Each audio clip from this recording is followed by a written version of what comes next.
Montana Territory, 1871. The last light of day painted the mountains gold as Bartholomew Bart Tucker guided his horse through the dense pines of the Bitterroot Valley.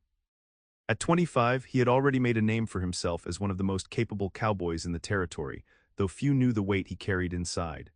The dying sunlight caught in his sandy brown hair as he squinted toward the horizon, his lean frame casting a long shadow across the trail. Bart had come to believe that a man survived the frontier by keeping to himself.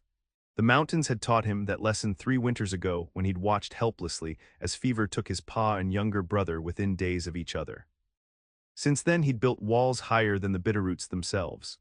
"A man alone is a man alive," he muttered to his horse, Juniper, the phrase having become something of a personal creed. The gelding snorted in response, steam billowing from his nostrils in the crisp evening air. Bart adjusted his worn leather gloves and checked the position of his Colt revolver out of habit. He was headed back to the rocking tee, the modest cattle operation he'd managed to hold onto after his family's passing. 20 head of cattle, a small cabin, and solitude were all he needed, or so he told himself whenever the loneliness pressed in like the winter cold. As darkness settled over the valley, Bart couldn't shake the feeling that something was waiting for him just beyond the next ridge. He'd learned to trust such instincts in the unforgiving wilderness. Drawing his coat tighter against the chill, he urged Juniper forward, unaware that before the month was through, his careful isolation would be shattered beyond repair. Miles away in the growing settlement of Copper Creek, 18-year-old Zara Reed stood before the mirror in her bedroom, staring at her reflection with rising dread. Her golden blonde hair was arranged in an elaborate style befitting a bride-to-be, though her deep blue eyes reflected none of the joy expected of a woman soon to be married. "You look beautiful, darling," her mother said, adjusting the lace collar of Zara's pale blue dress. "Judge Harrington will be most pleased." Zara nodded mechanically, the motion causing a loose tendril of hair to fall across her forehead. Judge Harrison Harrington, 52 years old, wealthy, respected, and utterly terrifying to Zara. The arranged marriage had been her father's final desperate act before consumption claimed him last winter, leaving the Reed family with mounting debts and few prospects. "Remember, this union will secure your future and provide for your brothers and me," her mother continued, her voice soft but insistent. "The judge is a fine man, you will want for nothing." Nothing except love, Zara thought bitterly, though she kept the words locked behind her practiced smile. She had grown up believing in the romantic notions found in the few precious books she'd managed to read, of partnerships built on mutual affection rather than financial necessity. "Yes, mother," she replied dutifully. "I understand my obligations." That night, as moonlight filtered through her window, Zara opened the small cedar chest containing her few personal belongings. From beneath a folded quilt, she retrieved her father's journal and a small pouch containing the meager savings she'd accumulated from selling her embroidery work at the general store. $15.72, hardly enough to build a new life, but perhaps enough to buy her time to find one. The wedding was 3 days away. Judge Harrington had already made his expectations clear during his last visit, his cold eyes appraising her as one might assess a mare at auction. When his hand had lingered too long against her waist, Zara had glimpsed the future that awaited her, a gilded cage with a master rather than a husband. "I cannot do it," she whispered to the empty room. "I cannot." The woods behind the Reed family home stretched for miles toward the mountains. Beyond them lay possibilities unknown and dangers aplenty. But as Zara clutched her father's journal to her chest, she knew with sudden clarity that any fate was preferable to the one arranged for her. 2 nights later, as the household slept, Zara Reed disappeared into the wilderness with nothing but a small pack, her father's journal, and a desperate hope that somewhere beyond the trees, she might find the freedom to choose her own destiny. Dawn broke gray and damp across the rocking tee as Bart saddled Juniper for the day's ride. The spring calving season was underway, and with only occasional help from neighboring ranchers, he spent most days in the saddle checking his small herd. "Come on, boy," he said, guiding the horse into a steady trot toward the eastern pasture. The morning mist hung in the valleys between the hills, giving the landscape an otherworldly quality that never failed to stir something in Bart's chest, a reminder of why he endured the isolation and hardship of ranch life. Near noon, as he was mending a section of fence along the creek that bordered his property, Juniper's ears suddenly pricked forward. The horse nickered softly, alerting Bart to something beyond the tree line. "What is it?" Bart murmured, reaching instinctively for his rifle. Indian attacks had grown rare in this part of the territory, but rustlers and drifters remained a constant concern for isolated ranchers. Juniper stamped restlessly as Bart scanned the woods. That's when he saw her, a slight figure stumbling from between the pines, clothes torn, golden hair tangled with leaves and twigs. For a moment, Bart wondered if his isolation had finally driven him to hallucinate, but then the woman fell to her knees at the edge of the clearing. Bart was moving before conscious thought caught up, dropping his tools and rushing forward. As he approached, he saw she couldn't be more than 18 or 19, her face pale with exhaustion, her hands scratched and dirty. "Miss," he called, slowing his approach so as not to frighten her further. "Miss, are you hurt?" The woman's head snapped up, fear flashing across features that would have been strikingly beautiful even without the wild desperation animating them. She scrambled backward, eyes wide. "Stay back," she warned, voice hoarse but determined. "I am not returning." Bart raised his hands slowly. "I'm not taking you anywhere, miss. My ranch is just over that rise. You look like you could use some water and rest." The woman Zara studied him with wary blue eyes. 3 days of hiding in the woods, sleeping in hollow logs, and drinking from streams had left her at the edge of collapse. This man with his honest face and concerned green eyes didn't look like one of the judge's men, but she'd learned painful lessons about trust. "What's your name?" she asked, still poised to flee despite her exhaustion. "Bartholomew Tucker." "Folks call me Bart. This is my land you've wandered onto." He gestured to the rolling pasture behind him. "And you'd be." She hesitated only briefly. Zara Reed." "Well, Miss Reed, whatever you're running from, it won't matter much if you collapse from hunger." He kept his distance but offered a canteen. "At least take some water." Thirst won out over caution. Zara accepted the canteen with shaking hands and drank deeply. The cool water revived her enough to notice details. The man's clean-shaven jaw, the way his shirt sleeves were rolled to reveal tanned, muscular forearms, the genuine concern in his expression rather than the calculation she'd grown to dread in the judge's gaze. "Thank you," she managed, returning the canteen. "My cabin's not far, there's food and you can rest." When she hesitated, Bart added, "I'll stay outside if that makes you more comfortable." Zara's options were limited. Her supplies were gone, her strength failing, and she had no clear destination beyond away. With the judge's considerable influence, she knew men would be searching for her throughout the territory. "You're very kind, Mr. Tucker," she said finally, "but I cannot stay. If they find me here, you'll be in danger too." Bart's expression hardened slightly. "Whoever they are, this is my land. No one comes onto the rocking tee without my say-so." He paused, weighing his next words carefully. "I don't meddle in other folks' business, Miss Reed, but I won't turn away someone in need either." Something in his tone, pride perhaps, or simple frontier stubbornness, gave Zara a measure of comfort. She allowed him to help her to her feet, noting how he respectfully released her arm once she was steady.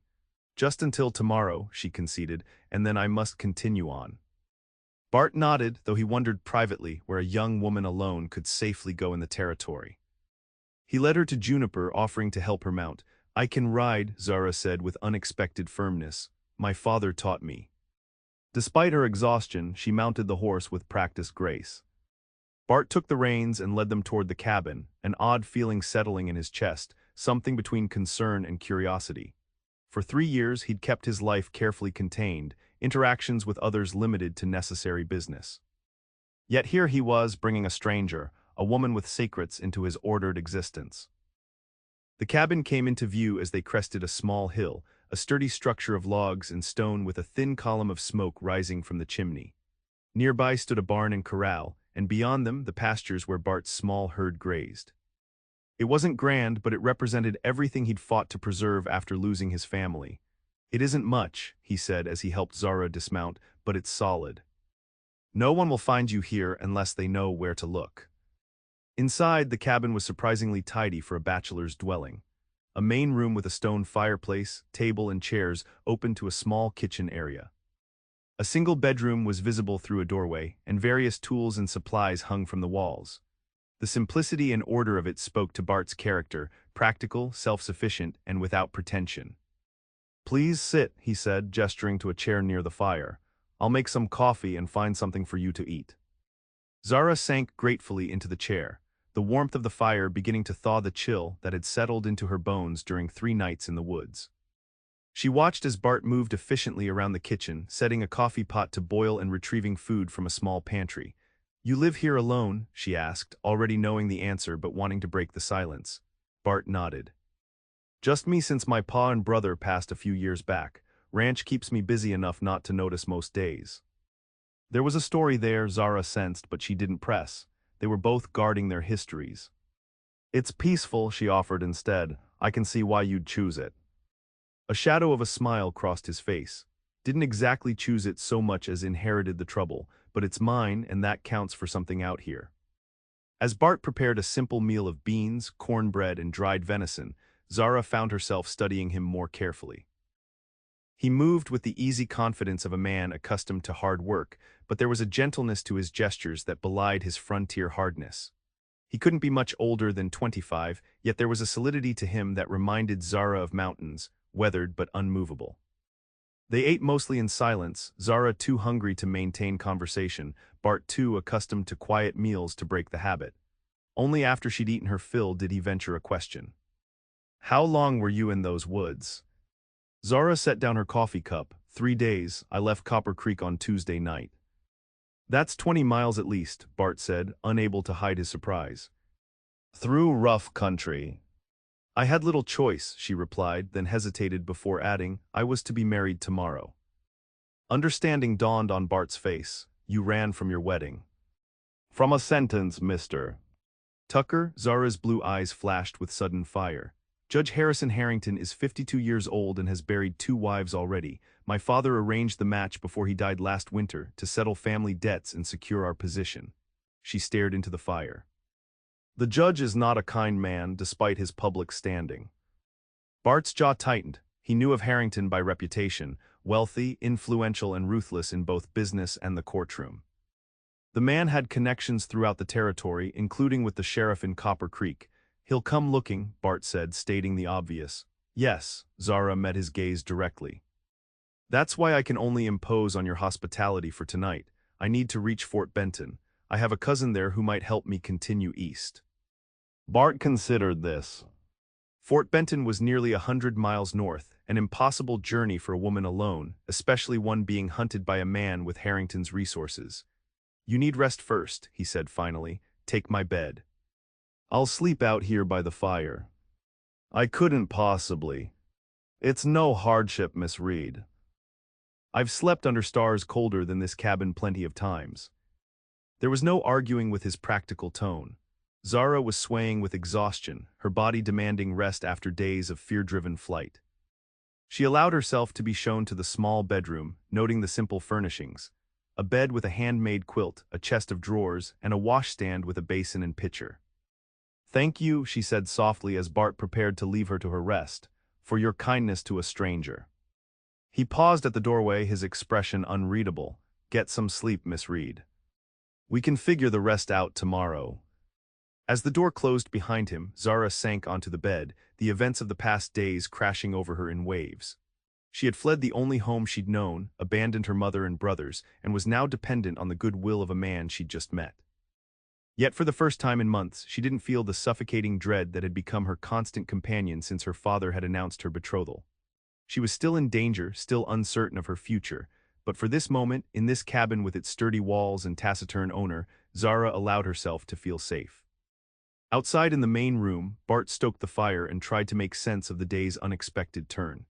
He had risen at dawn a solitary rancher with a day of fencing ahead and would now sleep beside his hearth while a fugitive bride occupied his bed. "A man alone is a man alive," he reminded himself quietly, yet the words rang hollow in the firelit room. He had maintained his isolation out of grief and habit rather than true conviction, he realized. And now, with a single act of basic human decency, he had entangled himself in precisely the kind of complication he'd spent years avoiding. As sleep finally claimed him, Bart's last conscious thought was that trouble had found him in the form of desperate blue eyes and golden hair, and strangely, he couldn't bring himself to regret it. Dawn arrived with a gray drizzle that misted the pastures and dampened Bart's usual morning routine. He had risen early, checked on his cattle near the barn, and returned to find Zara already awake, attempting to revive the fire with surprising competence. "You didn't need to do that," he said, setting down an armload of firewood. Zara straightened, brushing ash from her hands. I'm not accustomed to idleness, Mr. Tucker. And I've imposed enough without being a burden. She had obviously attempted to make herself presentable, washing her face and combing her hair with her fingers, though her dress remained torn and soiled from her journey through the woods.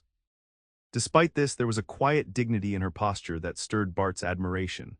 "There's no imposition in sharing what I have plenty of," he replied, kneeling to arrange fresh logs in the fireplace. "Though I reckon you'll be wanting to continue your journey soon enough." A shadow crossed Zara's face. "Yes, though I confess I'm not entirely certain how to proceed. The judge will have men watching the main roads." Bart nodded, considering this as he worked. Fort Benton's a fair distance. Even on horseback it'd take nearly a week, assuming good weather. He glanced toward the window where raindrops now pattered steadily, which we don't have. "I have some money," Zara offered. "I could purchase supplies in the next town." "Clearwater's the nearest settlement," Bart interrupted, "and Judge Harrington has connections there too. First place they'd look for you." Frustration and fear flickered across Zara's features before she composed herself. "Then perhaps I should head west instead, toward the Washington Territory." "Rougher country that way," Bart said, rising and dusting off his hands, "and you'd still need provisions." He hesitated, then added, "There's no safe direction for a woman alone, Miss Reed." "Not out here." The blunt truth hung between them as Bart moved to the kitchen area to prepare breakfast. Zara followed, unwilling to be dismissed so easily. "I managed 3 days in the wilderness already," she pointed out. "I'm not entirely helpless." "Never said you were," Bart replied, cracking eggs into a pan. "But luck and desperation only carry a person so far. After that, you need skill and knowledge." "Then teach me," Zara said, the words surprising them both. "I learn quickly, Mr. Tucker. If I could stay just a few days, just until I understand enough to travel safely, I would be forever in your debt." Bart turned to face her, spatula in hand, his expression guarded. "You're asking a great deal of a stranger, Miss Reed." "I'm aware," she acknowledged softly, "but you're the only ally I have in the world right now." The simple truth of her statement struck Bart deeply. He remembered his own isolation after losing his family, the crushing weight of being utterly alone. For all his talk of preferring solitude, he knew its bitter taste too well to wish it on anyone. 3 days, he said finally. "I'll teach you what I can about surviving out here, help you gather proper supplies. After that, we'll need to get you moving before the judge's men widen their search." Relief washed over Zara's face. "Thank you. I promise I won't be a burden." "Never thought you would be," Bart replied, turning back to the stove. "But there's conditions. You'll need to help with chores while you're here. I can't fall behind on ranch work. And if anyone comes looking, you stay out of sight, no questions asked." "Of course," Zara agreed readily. "I've done farm work all my life, just tell me what needs doing." Over breakfast, Bart outlined the skills he deemed essential for her journey: how to navigate by stars, identify safe water sources, make fire in wet conditions, and recognize edible plants. The practicality of the conversation seemed to calm Zara, giving structure to the uncertain future that stretched before her. "First thing, though," Bart said as they finished eating, "is getting you some proper clothes.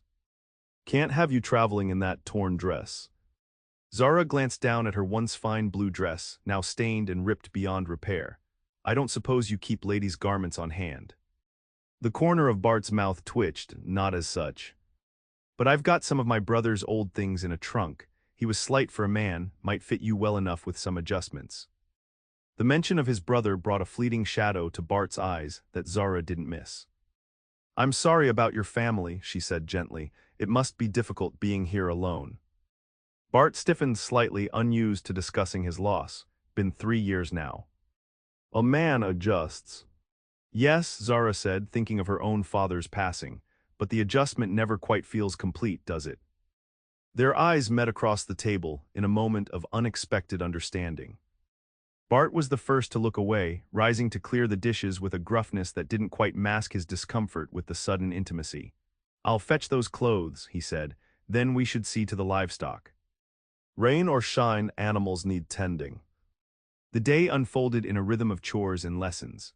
Zara, dressed in a pair of boys' trousers held up with suspenders and a flannel shirt with the sleeves rolled back, proved herself a capable worker. She helped Bart check on a pregnant heifer, mended a tear in the chicken coop that had been allowing foxes access, and listened attentively as he explained how to judge direction without a compass. By afternoon, the rain had stopped, allowing them to ride out to check the western pasture.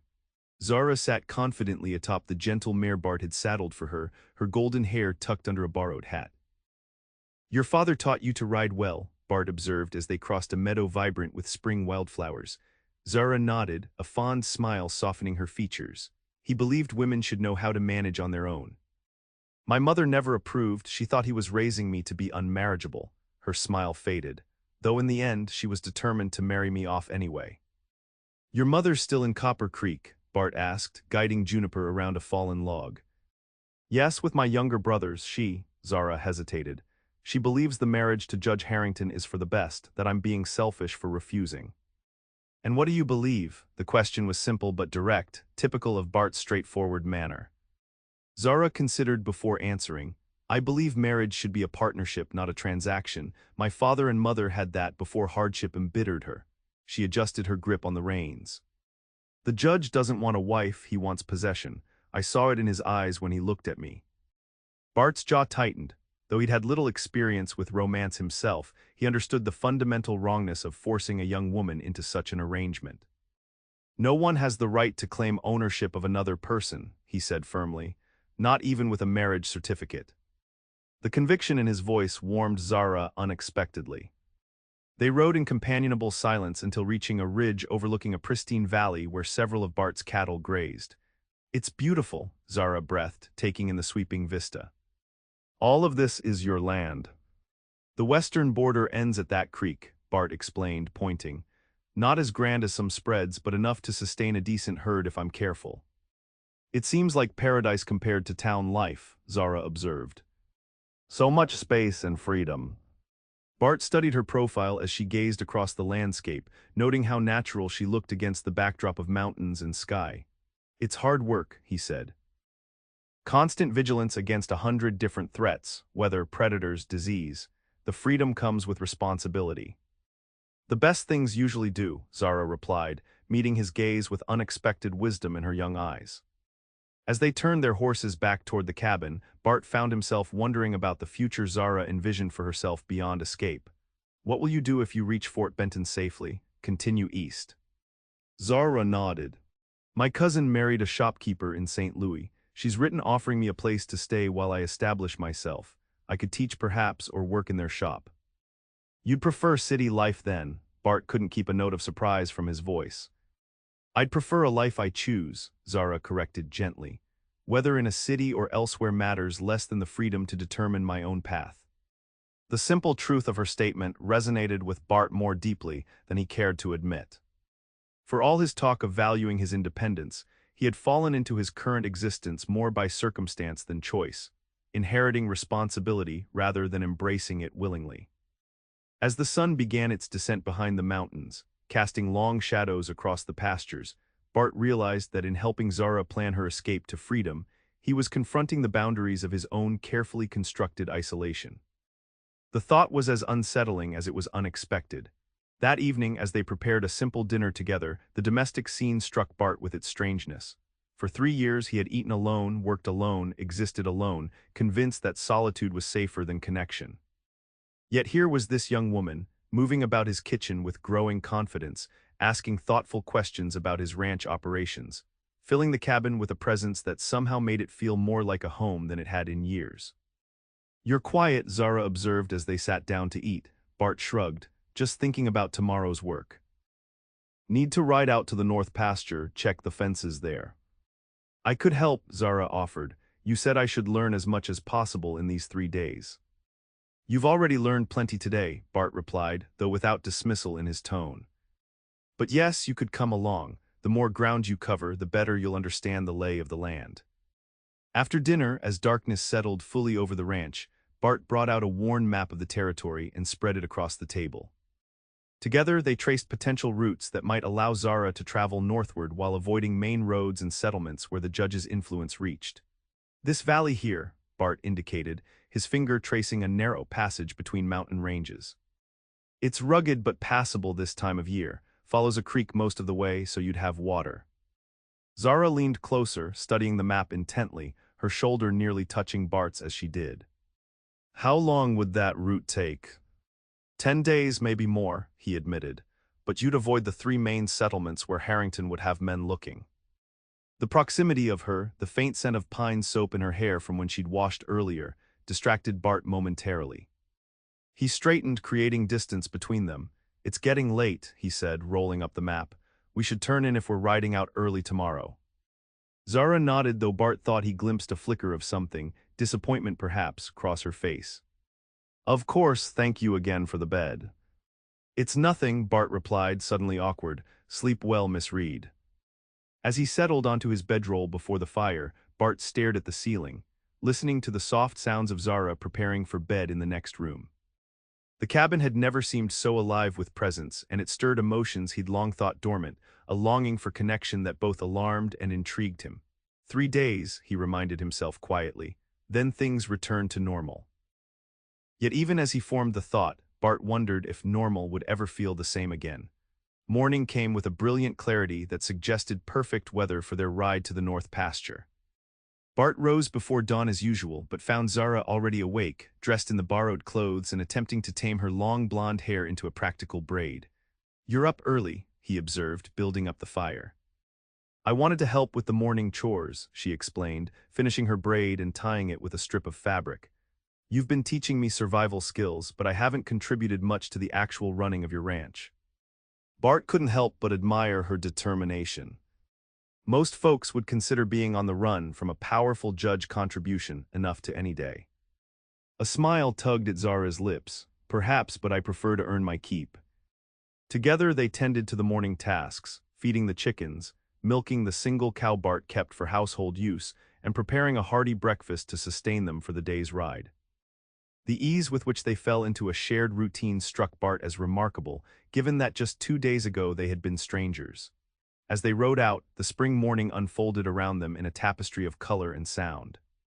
Wildflowers carpeted the meadows, bees hummed industriously among the blossoms, and birds called from the trees. Bart found himself pointing out features of the landscape with unexpected enthusiasm: the best grazing spots for cattle, the signs of deer trails through the underbrush, the distant peaks whose appearance foretold weather changes. Zara absorbed it all with genuine interest, asking questions that revealed both intelligence and practical thinking. How do you manage the herd alone? She asked as they paused to let the horses drink from a clear stream. It seems like more work than one person could handle. It is, Bart admitted. I hire extra hands during calving and branding seasons. Rest of the time I make do, he shrugged. Keep the herd smaller than my father did, quality over quantity. And it's enough to sustain you. Just about, Bart gazed across the water to where the pasture stretched toward distant trees. Could do more with help, I suppose, but hiring full-time hands means building another cabin, providing meals, dealing with personalities. Zara studied his profile. You truly prefer solitude, don't you? The question caught Bart off guard with its directness. I'm accustomed to it, he answered after a moment. Learned it's safer than depending on others who might not be there when needed. Because of your family? Zara asked softly. Bart tensed, then nodded once. Pa and my brother Martin took ill same week. Doctor from town couldn't make it through the snow for 3 days. By then, he left the sentence unfinished, the memory still raw despite the years. I'm sorry, Zara said, reaching out impulsively to touch his arm. Losing them must have been terrible. The gentle pressure of her hand on his sleeve lasted only a moment, but it sent an unexpected warmth through Bart. He cleared his throat. It was a hard winter, but dwelling on it won't change what happened. They continued riding, checking fences along the property line, and repairing a section where winter runoff had eroded the ground beneath a post. Zara proved adept with tools, holding posts steady while Bart drove them deeper, handing him the exact implements needed without being asked. By midday, they had reached the highest point of Bart's property, a rocky outcropping that offered a sweeping view of the surrounding countryside. They dismounted to eat the lunch they'd packed, biscuits, jerky, and apples, sitting side by side on a sun-warmed boulder. From up here you can see clear to the horizon, Bart said, pointing east. That's Clearwater, just visible where the river bends. And beyond it, the beginning of the plains that stretch all the way to the Mississippi. Zara followed his gesture, shading her eyes against the sun. It seems impossible that I came all this way through the woods. Fear is a powerful motivator, Bart observed. It wasn't just fear, Zara corrected him. It was hope too, hope for something better than what was arranged for me. Bart studied her profile, the determined set of her jaw, the clarity in her blue eyes. What does better look like to you, beyond not being married to the judge, I mean? Zara considered the question, her gaze fixed on the distant horizon. A life where my value isn't determined solely by what I can provide to a man, she said finally. Where I might have a genuine partnership someday with someone who sees me as an equal, she glanced at Bart. Is that too much to hope for out here in the West? It's rare, Bart acknowledged honestly, but not impossible. I've seen couples who built something real together, facing hardships as a unit rather than as master and servant. He thought of neighbors to the south, the Hendersons, who worked their small farm as true partners. The frontier can strip away some of the pretenses of civilized society. Out here, what matters is capability, not just convention. And yet you chose to face it alone, Zara observed. Bart shifted slightly, uncomfortable with her perception. Seemed simpler that way. Simpler perhaps, but happier. The question hung between them, unanswered. In the distance, a hawk circled lazily on thermal currents, its freedom a stark contrast to the constraints of human existence below. After lunch, they continued their circuit of the northern boundary, where Bart's property adjoined unclaimed forest land. As they rode, the conversation turned to practical matters, Zara's planned journey, supplies she would need, landmarks to guide her. You should take Daisy, Bart said, referring to the gentle mare Zara was riding. She's steady and sure-footed on mountain trails. I couldn't possibly take your horse, Zara protested. You can't make that journey on foot, Bart countered, and I can spare her better than Juniper. Consider it a loan, you can send her back with someone trustworthy once you're settled. The gesture touched Zara deeply. A horse was valuable property for a rancher, not something given lightly. Thank you, she said simply. Your kindness is extraordinary, Mr. Tucker. Bart, he corrected, surprising himself. If you're taking my horse, you might as well use my given name. A smile brightened Zara's face. Bart then. And you must call me Zara. The exchange of names, so simple yet intimate, shifted something in the atmosphere between them. For the remainder of the afternoon, as they worked together to count cattle and check water sources, a new ease characterized their interactions, a budding friendship built on mutual respect and growing trust. As they rode homeward in the golden light of late afternoon, Bart found himself noticing details he'd overlooked before, the graceful way Zara sat her horse, the musical quality of her laugh when he recounted a story about a particularly stubborn calf, the intelligence that animated her expressions as she absorbed new information. Back at the cabin, they worked together to prepare dinner, venison stew with vegetables from Bart's root cellar. The domestic scene struck Bart with its strangeness once again, but this time without the discomfort of the previous evening. There was something natural about moving around the small kitchen with Zara, their actions complementing each other's without need for discussion.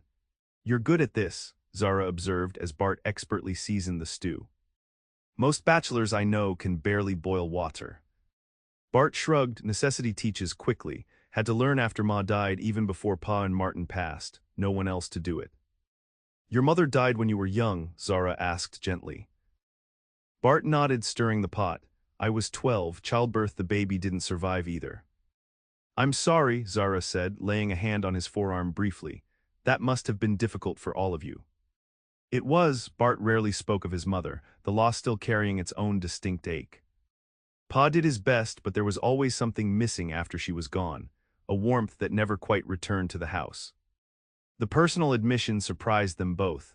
Bart cleared his throat, uncomfortable with his unexpected openness. Stew's about ready, he said, changing the subject. Would you mind setting the table? As they ate dinner, Zara shared more of her own story. Growing up as the eldest child in a family that had once been prosperous, but had fallen on hard times after her father made several ill-advised investments.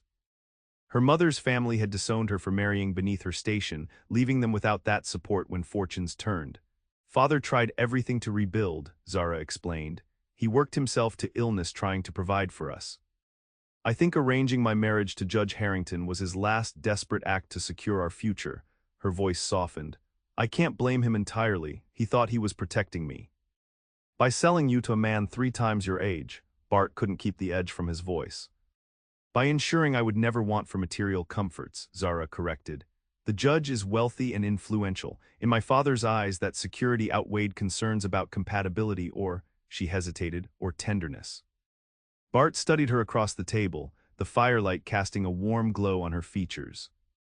And what do your eyes tell you? That some prices are too high, Zara replied quietly. That a gilded cage is still a cage. The conviction in her voice stirred something in Bart, admiration for her courage, certainly, but something more personal too.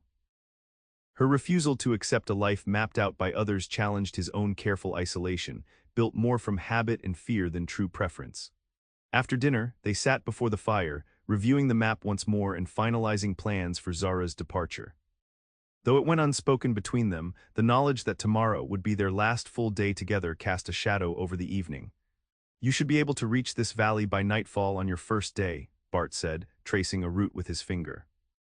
There's good shelter near the creek and enough forage for Daisy. Zara nodded, committing the landmarks to memory, and from there northeast toward the ridge line. Exactly. Follow it for 2 days, then descend into this valley here. Bart's finger moved across the map. You'll find a trapper's cabin abandoned now, but still sound enough for shelter. I left supplies there last hunting season that should still be good. The care with which he plotted her journey touched Zara deeply. You've thought of everything, she said softly. Bart shrugged, just being practical. Territory's unforgiving to the unprepared. Still, Zara persisted, many men wouldn't bother with such thoroughness for a stranger. You're not exactly a stranger anymore, Bart replied, his eyes meeting hers briefly before returning to the map. Not after these days together. The simple statement hung in the air between them, acknowledging the connection that had formed so quickly and unexpectedly.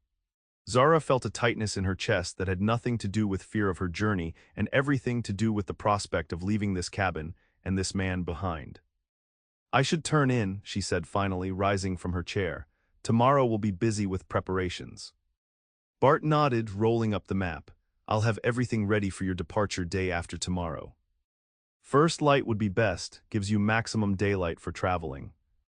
At the bedroom door, Zara paused.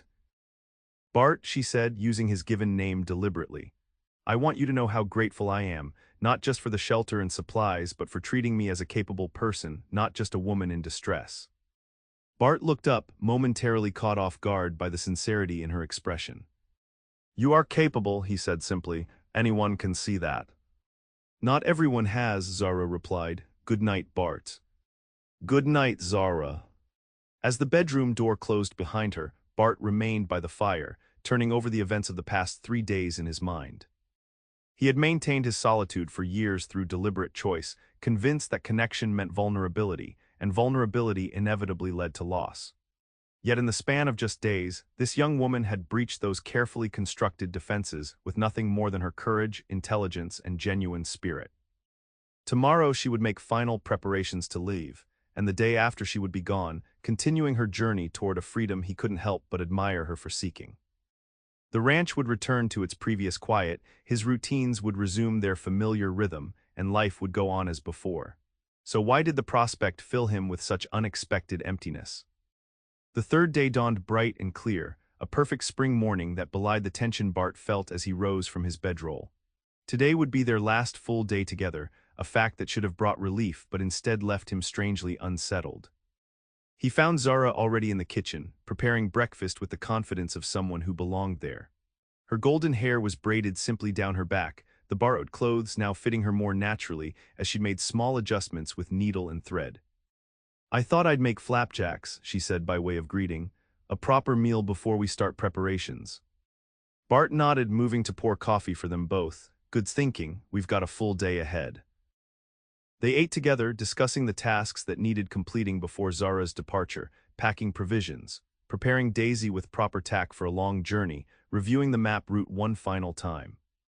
The practicality of the conversation helped mask the undercurrent of emotion that neither was quite ready to acknowledge. After breakfast, they moved to the barn, where Bart began assembling supplies for Zara's journey: dried meat, hardtack coffee, matches waterproofed in wax paper, a small cooking pot, extra ammunition for the pistol he intended to loan her. You know how to use this? He asked, showing her a Remington revolver that had belonged to his brother. Zara nodded. My father taught me, though I've never had cause to shoot at anything but targets. Let's hope it stays that way, Bart replied, checking the cylinder before wrapping the gun carefully. But out there, it's better to have protection and not need it. They worked side by side through the morning, Bart explaining the uses of various items as he added them to her pack, Zara listening attentively and asking practical questions. Their efficiency together had become nearly seamless, each anticipating the other's movements in a way that spoke to a natural compatibility. By midday, most preparations were complete. Daisy had been groomed and checked for the journey, the provisions packed securely, and a small but serviceable tent included in case of inclement weather. Bart had even sacrificed one of his better knives, demonstrating its various uses for Zara until she could handle it with confidence. "Is there anything else I should know?" Zara asked as they paused for a simple lunch of bread and cheese in the barnyard. Bart considered the question carefully. "Trust your instincts," he said finally. "The land speaks to those willing to listen. If something feels wrong, a trail, a weather sign, a strange sound, heed that feeling. Better cautious than caught unawares." Zara nodded, appreciating the seriousness of his advice. "I will." For a moment they sat in companionable silence, the spring breeze carrying the scent of wildflowers from the nearby meadow. Bart found himself studying Zara's profile, struck by how different she looked from the desperate woman who had stumbled from the woods just days ago. There was a quiet strength in her now, a determination that had perhaps always been present but was now fully awakened. "What will you do?" he asked suddenly. "After Fort Benton and St. Louis, I mean, what life do you hope to build?" The question seemed to surprise Zara, though she considered it thoughtfully. "I'm not entirely sure," she admitted. "I've only ever thought as far as escaping what was planned for me, not what I might create instead." She plucked a wildflower from beside the log where they sat. "I'd like to learn, I think, read more books, understand the wider world. Perhaps teach eventually, once I've educated myself sufficiently."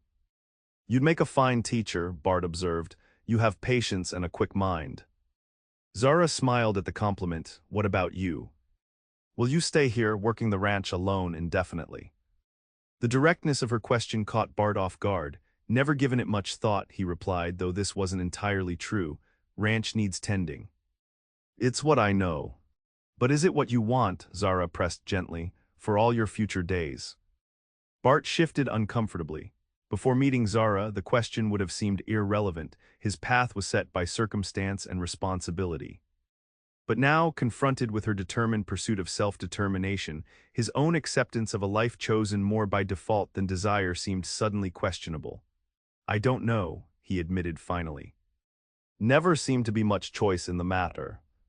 Zara's expression softened with understanding. "Perhaps there's more choice than you've allowed yourself to see." The observation struck deeper than Bart wanted to acknowledge. He stood abruptly, brushing crumbs from his trousers. "We should finish the preparations, still need to check the saddle bags and make sure everything's secure." Zara didn't press the point, rising to follow him back to the barn. For the remainder of the afternoon, they worked together to ensure everything was in order for her departure, the conversation returning to practical matters. As evening approached, Bart suggested they ride out one last time to check a section of the eastern property, partly to give Zara more practice on Daisy before her journey, and partly, though he wouldn't admit it, to extend their time together. They rode side by side through meadows bursting with spring growth, the setting sun casting long shadows across the landscape. Neither spoke much, each lost in private thoughts about the separation that morning would bring. At the crest of a small hill, Bart reined Juniper to a stop, gazing across the valley below where a small herd of deer grazed peacefully at the forest edge. "Beautiful," Zara murmured, bringing Daisy alongside Juniper. "Worth protecting," Bart agreed, his eyes on the pristine scene. "Worth building something lasting to preserve it." There was a wistfulness in his tone that Zara hadn't heard before. "Is that what you want?" she asked softly. "To build something lasting here." Bart was silent for a long moment. "Always thought I was just maintaining what my father started," he said finally, "preserving rather than building. But maybe there's more to it than that." The admission, small as it was, represented a significant shift in how Bart viewed his life and choices. Zara sensed this and simply nodded, allowing the moment its natural weight without pushing for more. As they turned back toward the ranch, the first stars appeared in the darkening sky. Bart pointed out constellations that could guide Zara on her journey, explaining how to use the North Star to maintain direction even on cloudy nights when only patches of sky might be visible. Back at the cabin, they prepared dinner together one last time, a heartier meal than usual, with venison steaks, potatoes from the root cellar, and the last of Bart's preserved apples from the previous fall's harvest. There was an unspoken celebration in the care they took, marking the end of their brief time together. As they ate, conversation flowed more freely than on previous evenings, perhaps because both recognized it as their final opportunity. Zara shared stories from her childhood, adventures with her brothers, books she had treasured, dreams she had harbored before circumstances narrowed her options. Bart, typically reserved, found himself reciprocating with tales of his own youth, learning to track with his father, his first successful hunt, the pride he'd felt when entrusted with important ranch responsibilities. "Your father taught you well," Zara observed. "He would be proud of how you've maintained the ranch." Bart nodded, though a shadow crossed his features. "Maybe, though he always had bigger plans than I've managed to fulfill. Wanted to expand, build a proper operation that could be passed down through generations." "There's still time for that," Zara said gently. "You're young yet." "Need more than youth to build a legacy," Bart replied. "Need purpose. Direction." He hesitated, then added more quietly, "family." The word hung between them, laden with meaning neither was prepared to explore fully. Zara busied herself clearing the table, while Bart stoked the fire against the evening chill. Later, as they sat before the hearth reviewing the map one final time, the reality of their impending separation pressed more insistently. Bart carefully marked the safest route with a pencil, his handwriting neat and precise as he added notes about water sources and potential shelters. "If you follow this exactly, you should reach Fort Benton in 8 days, weather permitting," he explained. "The most dangerous section is here, where you'll have to cross open country for half a day. Try to do that early, when there's less chance of being spotted from a distance." Zara nodded, committing the details to memory. "And your friend at the livery stable will help me arrange passage east." "Tom Mullins," Bart confirmed. "Known him since we were boys. Tell him I sent you. He'll see you get fair treatment and reliable information about the steamboats heading downriver." The practicality of the conversation belied the emotion building beneath it. As Bart rolled up the map and secured it with a leather thong, his fingers brushed Zara's briefly, the contact sending an unexpected current between them. "I should turn in," Zara said, rising somewhat abruptly. "Dawn comes early and the journey ahead is long." Bart nodded, standing as well. "Everything's prepared, you'll have a good start." At the bedroom door, Zara paused, turning to face him. In the firelight, her blue eyes held a depth of feeling that caught Bart off guard. "I don't know how to thank you properly," she said softly. "What you've done for me, a stranger who appeared from the woods, it's more than kindness. It's remarkable." Bart shifted slightly, uncomfortable with praise yet moved by her sincerity. "Anyone would have helped," he said, though they both knew this wasn't necessarily true. "No," Zara replied with gentle certainty. "Not anyone. You chose to help me when you could have sent me away or, worse, returned me to Copper Creek for a reward. You've given me a chance at freedom that few would have offered." She took a step toward him. "I won't forget that, Bart, not ever." The emotion in her voice stirred something deep in Bart's chest, a warmth he had almost forgotten how to feel. "You'd have found a way without me," he said, his own voice rougher than usual. "You're stronger than you know, Zara." A smile touched her lips at his words. "Perhaps we both are," she suggested quietly. For a moment they stood facing each other, the air between them charged with unspoken possibilities. Then Zara took a small step forward and, rising slightly on her toes, pressed a gentle kiss to Bart's cheek. "Good night, Bart," she whispered, "and thank you for everything." Before he could respond, she had slipped into the bedroom, closing the door softly behind her. Bart remained rooted in place, his hand unconsciously rising to touch the spot where her lips had brushed his skin. The simple gesture had awakened feelings long dormant, a yearning for connection he had convinced himself he neither wanted nor needed.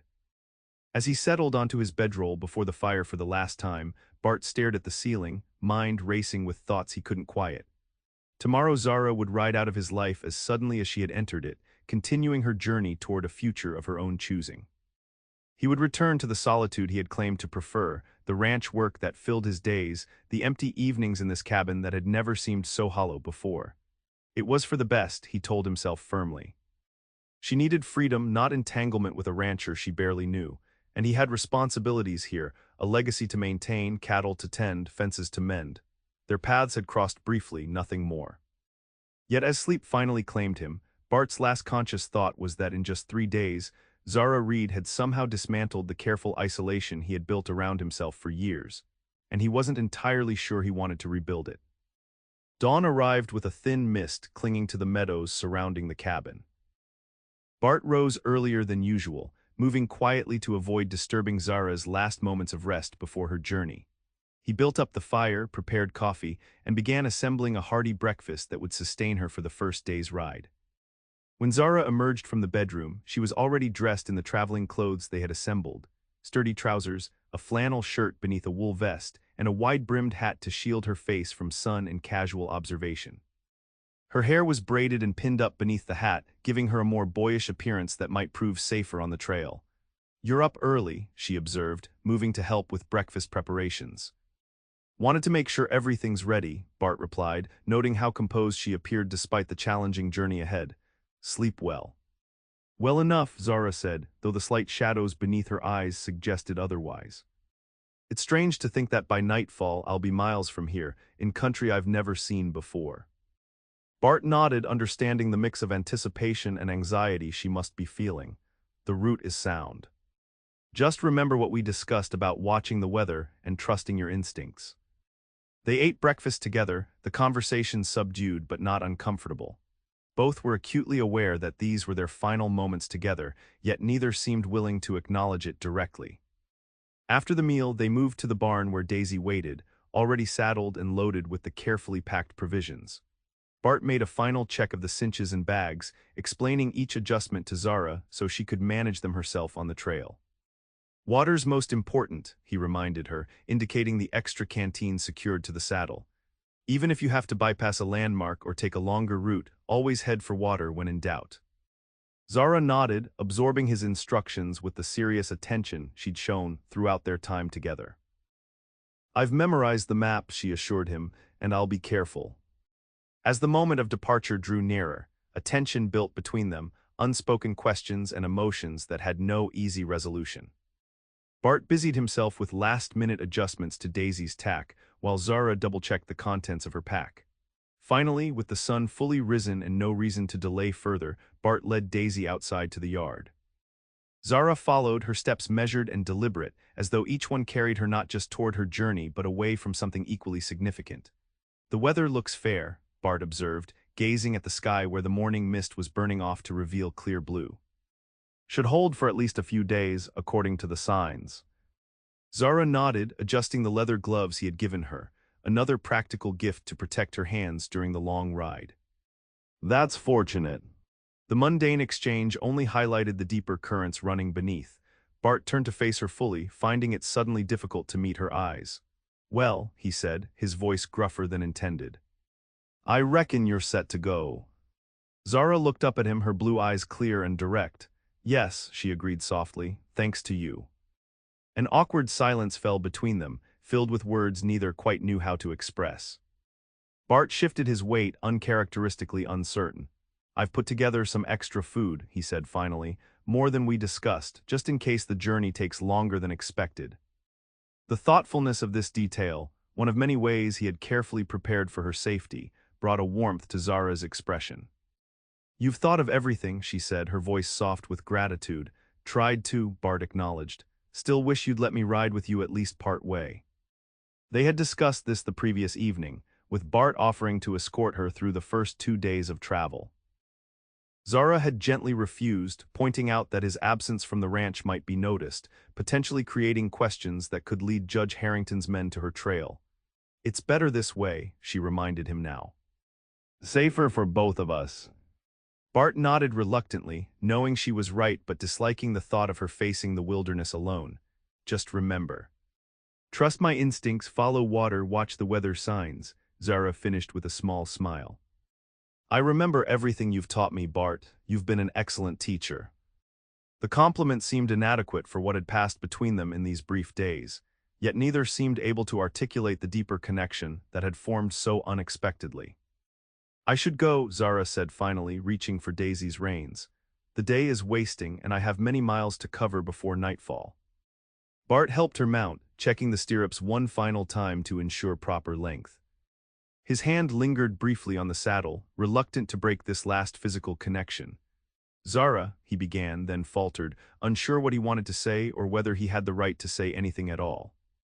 She looked down at him, waiting, something vulnerable and questioning in her expression. "Be safe," he said finally, "and if you ever find yourself back in this territory." "I'll remember the way to the rocking tee," she completed softly, understanding the invitation beneath his hesitation. Their eyes held for a long moment, conveying what words could not: regret for a connection discovered too late, appreciation for the brief time shared, and perhaps, though neither would admit it directly, a tenderness that might have grown into something more under different circumstances. Then Zara straightened in the saddle, gathering the reins with newfound determination. "Goodbye, Bart Tucker," she said, her voice steady despite the emotion in her eyes. "I won't forget your kindness." "Goodbye, Zara," he replied, stepping back to give Daisy room to turn. "Ride safe." With a slight pressure of her heels, Zara urged Daisy forward. The mare responded willingly, moving from the yard toward the trail that would take them east across Bart's property and eventually north toward Fort Benton. Bart remained motionless, watching as horse and rider grew smaller against the backdrop of morning-lit meadows. Only when they reached the tree line and disappeared from view did he turn back toward the cabin, struck by how suddenly empty it seemed. The day stretched before him, filled with familiar tasks that now felt strangely hollow. Bart moved through his chores mechanically, checking cattle, repairing a loose board on the chicken coop, preparing a simple midday meal for himself. Each activity that had once seemed sufficient now echoed with absence, the cabin too quiet without Zara's presence. By evening, as Bart sat alone before the fire, he found himself wondering where she was camping for the night, whether she had found the sheltered spot by the creek he had recommended, if she was warm enough, if the sounds of the wilderness disturbed her rest. He had grown accustomed to solitude before her arrival, had even convinced himself he preferred it. Yet now that solitude pressed against him with unexpected weight. "She'll be fine," he told himself firmly. "She's capable and prepared." The reassurance did little to ease the disquiet in his mind.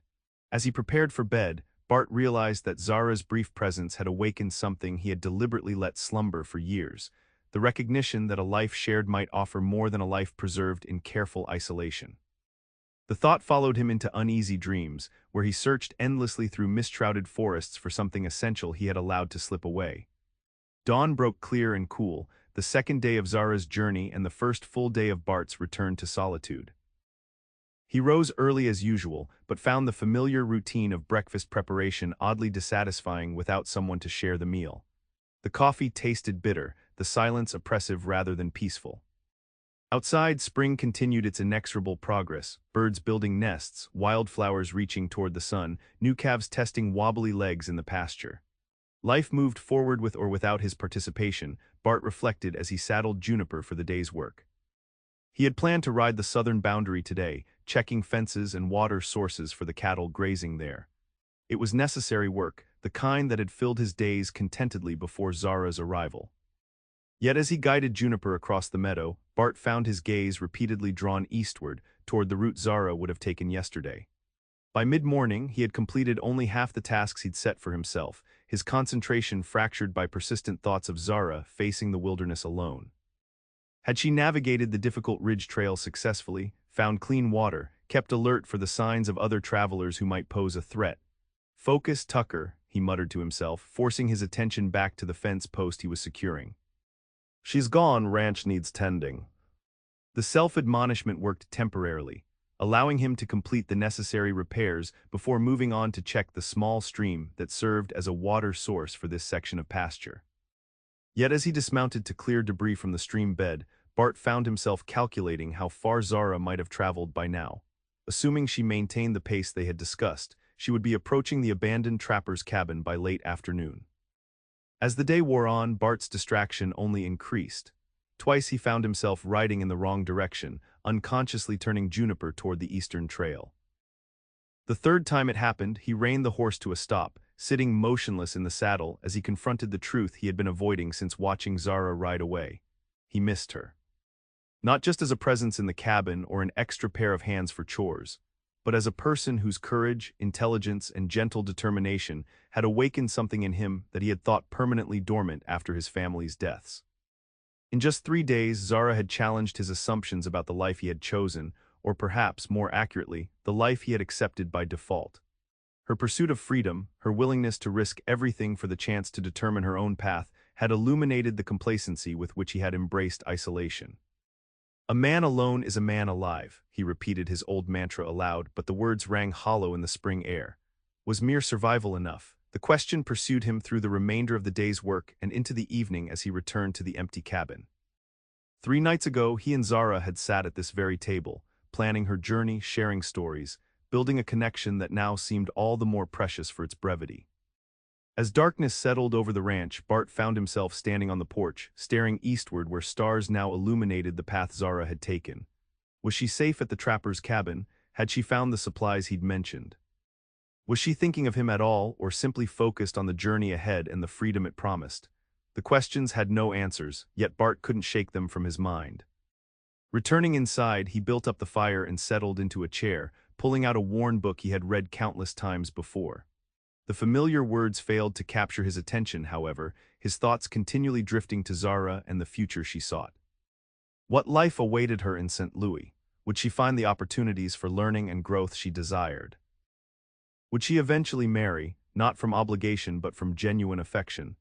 The thought of Zara sharing her life with someone else created an unexpected tightness in Bart's chest, a sensation he was reluctant to examine too closely. It doesn't matter, he told himself firmly. She needed freedom, not another man making claims on her life. Yet as he prepared for bed, Bart couldn't escape the growing certainty that in helping Zara escape one future, he might have sacrificed something precious of his own. The possibility of a connection that could have transformed his solitary existence into something richer and more meaningful than mere survival. Sleep came fitfully that night, his dreams filled with images of Zara riding ever farther away while he remained rooted in place, unable to follow. The third day dawned with gathering clouds that promised rain by afternoon, whether that would make Zara's journey more difficult and potentially dangerous in the mountain passes she would be navigating. Bart studied the sky with growing concern as he completed his morning chores, noting the direction of the wind and the particular quality of the clouds that suggested a significant storm approaching from the northwest. If Zara had maintained the schedule they had planned, she would be crossing the most exposed section of her route today, a necessary traversal of open country before reaching the relative safety of the northern forests. In good weather, the crossing was straightforward. In rain or worse, a spring thunderstorm, the lack of shelter and potential for flash flooding created genuine hazards. All morning, as Bart worked in the barn repairing harnesses and sorting tools, his thoughts remained fixed on Zara facing these conditions alone. By midday, when the first distant rumble of thunder reached the ranch, his concern had grown into something more urgent. Standing in the barn doorway, watching dark clouds building over the mountains, Bart came to a decision that had perhaps been forming since the moment Zara rode away. He couldn't continue this way, working mechanically through his days while wondering endlessly about her safety and future. The uncertainty would drive him mad. With sudden determination, Bart began gathering supplies for a journey: food, extra ammunition, a bedroll, oilskin to protect against the coming rain. He worked quickly, driven by a growing conviction that he needed to find Zara, not to interfere with her plans or restrict her freedom, but to offer his continued support and perhaps to discover whether the connection they had begun to form might have the chance to deepen. As he saddled Juniper, preparing for immediate departure, Bart acknowledged to himself that his actions might be futile or unwelcome. Zara had a substantial head start, and the coming storm would make tracking difficult. Even if he found her, she might view his appearance as an intrusion rather than assistance. Yet the alternative, remaining at the ranch, forever wondering what might have been, now seemed impossible to bear. "Come on, boy," he murmured to Juniper, securing the last of his supplies. "We've got ground to cover before this storm hits full force." Just as Bart was leading the horse from the barn, a sound from the direction of the cabin caught his attention, hoofbeats approaching at a steady pace.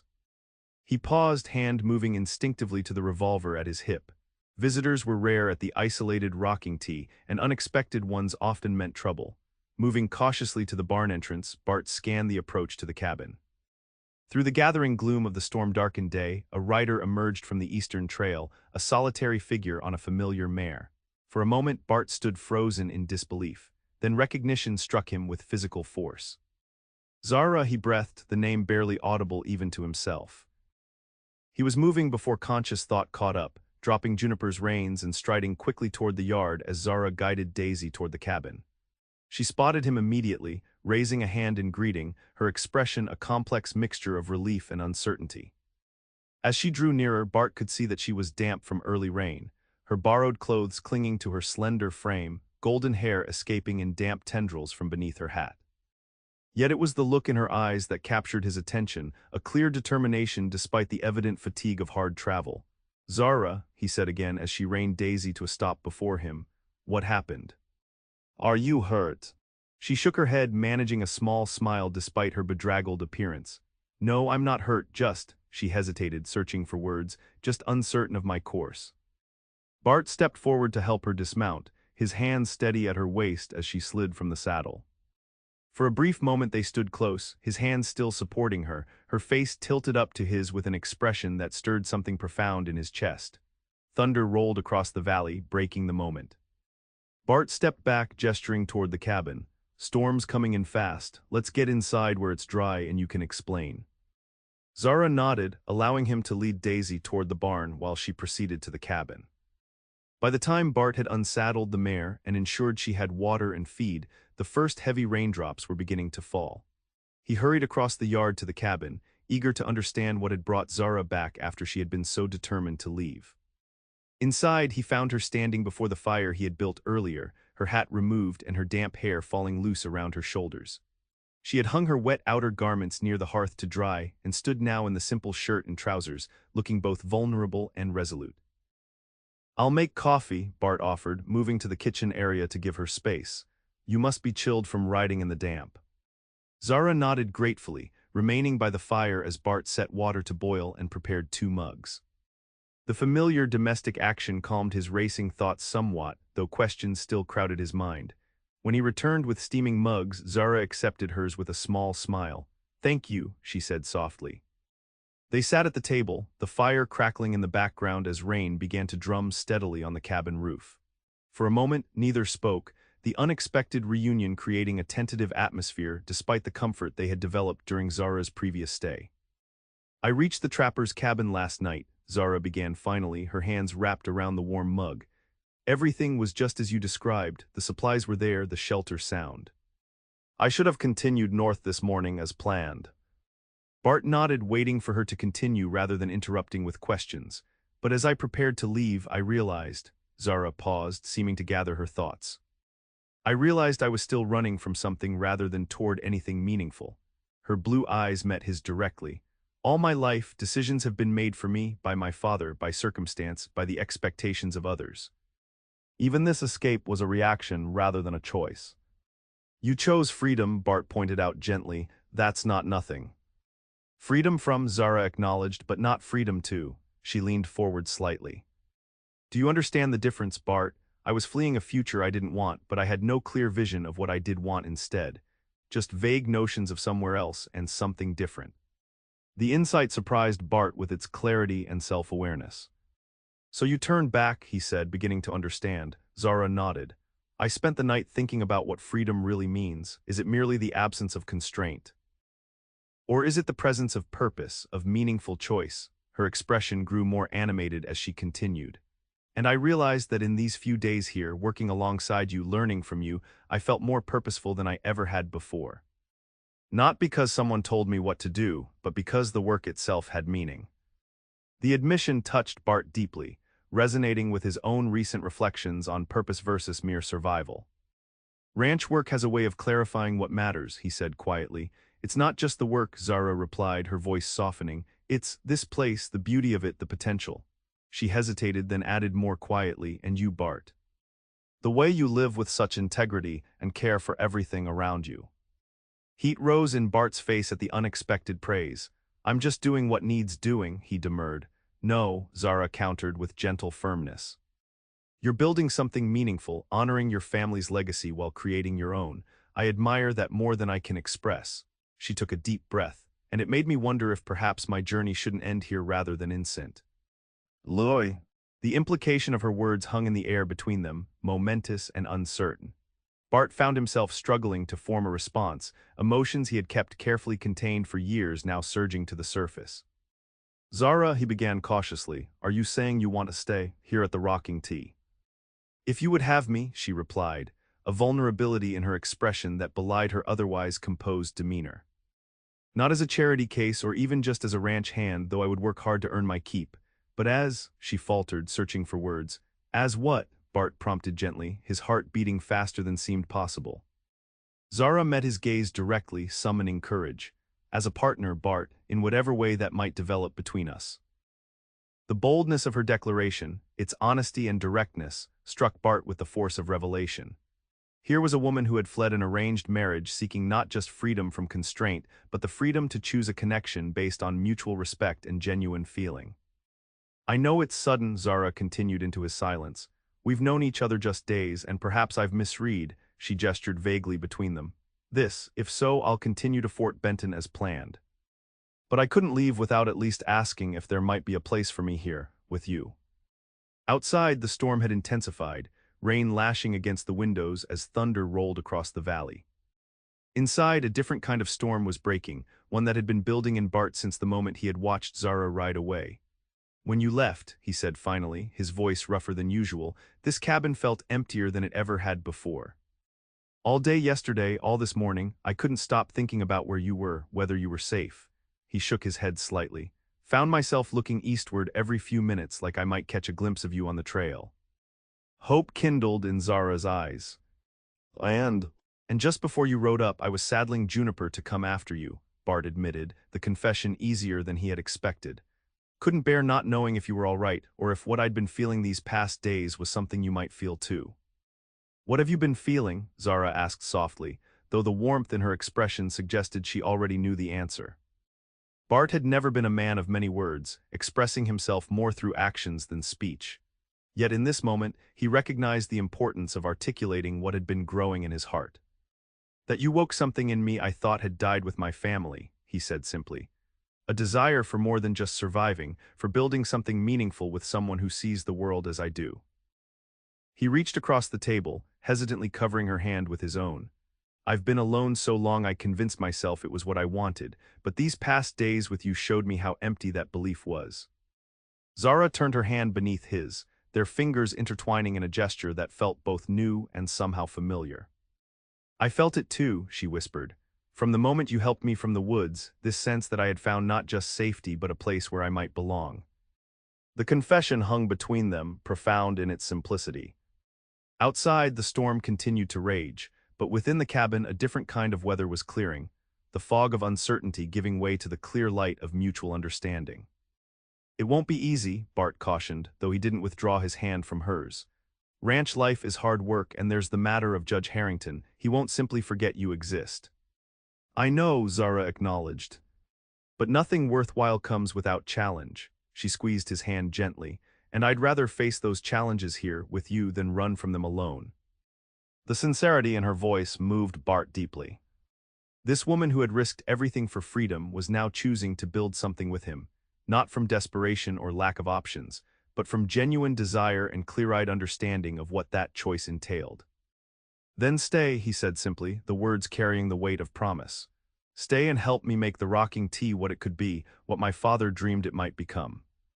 Joy illuminated Zara's face, making her appear even more beautiful despite her travel-worn appearance and damp hair. I will, she replied, her voice steady with conviction, and I promise you won't regret it. The moment seemed to call for more than words. Bart rose from his chair, still holding Zara's hand, and gently drew her to her feet. They stood facing each other before the fire, the warmth of the flames nothing compared to the warmth building between them. I should warn you, Bart said softly, his free hand rising to gently brush a strand of golden hair from her cheek. I'm not much for flowery words or grand gestures. But what I feel for you, what's grown these past days, it's real, and it's stronger than anything I've felt in a very long time. Zara leaned slightly into his touch, her blue eyes steady on his. I don't need flowery words, she assured him, just honesty and the chance to build something lasting together. The simplicity and depth of her response confirmed everything Bart had come to admire about her, her clear-sighted practicality paired with genuine emotional courage. Slowly giving her every opportunity to step away if she wished, he leaned down until their foreheads touched, his hand still cradling her cheek. Zara Reed, he murmured, I'm mighty glad you found your way to my land. A smile curved her lips. So am I, Bart Tucker, she whispered, so am I. Outside, the storm began to abate, the thunder moving eastward as the rain settled into a gentle patter. Inside, as Bart's lips finally met Zara's in a tender first kiss, a different kind of weather was breaking, the long winter of isolation giving way to the spring of newfound hope, as natural and inevitable as the changing seasons themselves.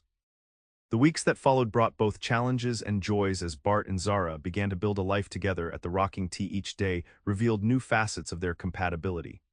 The way they moved easily around each other in the kitchen, anticipated each other's needs during ranch work, found comfort in shared silences at day's end. Zara proved herself as capable as she had promised, taking on increasing responsibility for the household while also learning ranch operations with impressive quickness.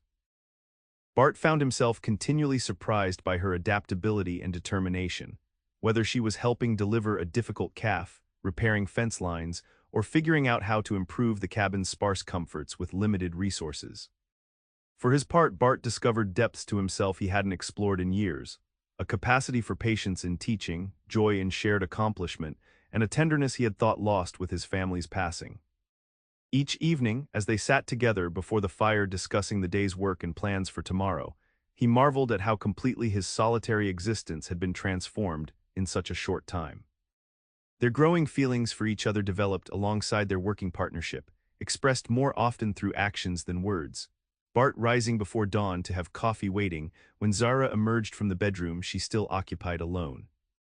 Zara mending his shirts with careful stitches and adding small embellishments that made them uniquely his, both finding increasingly frequent excuses for the casual touches that sent warmth through them.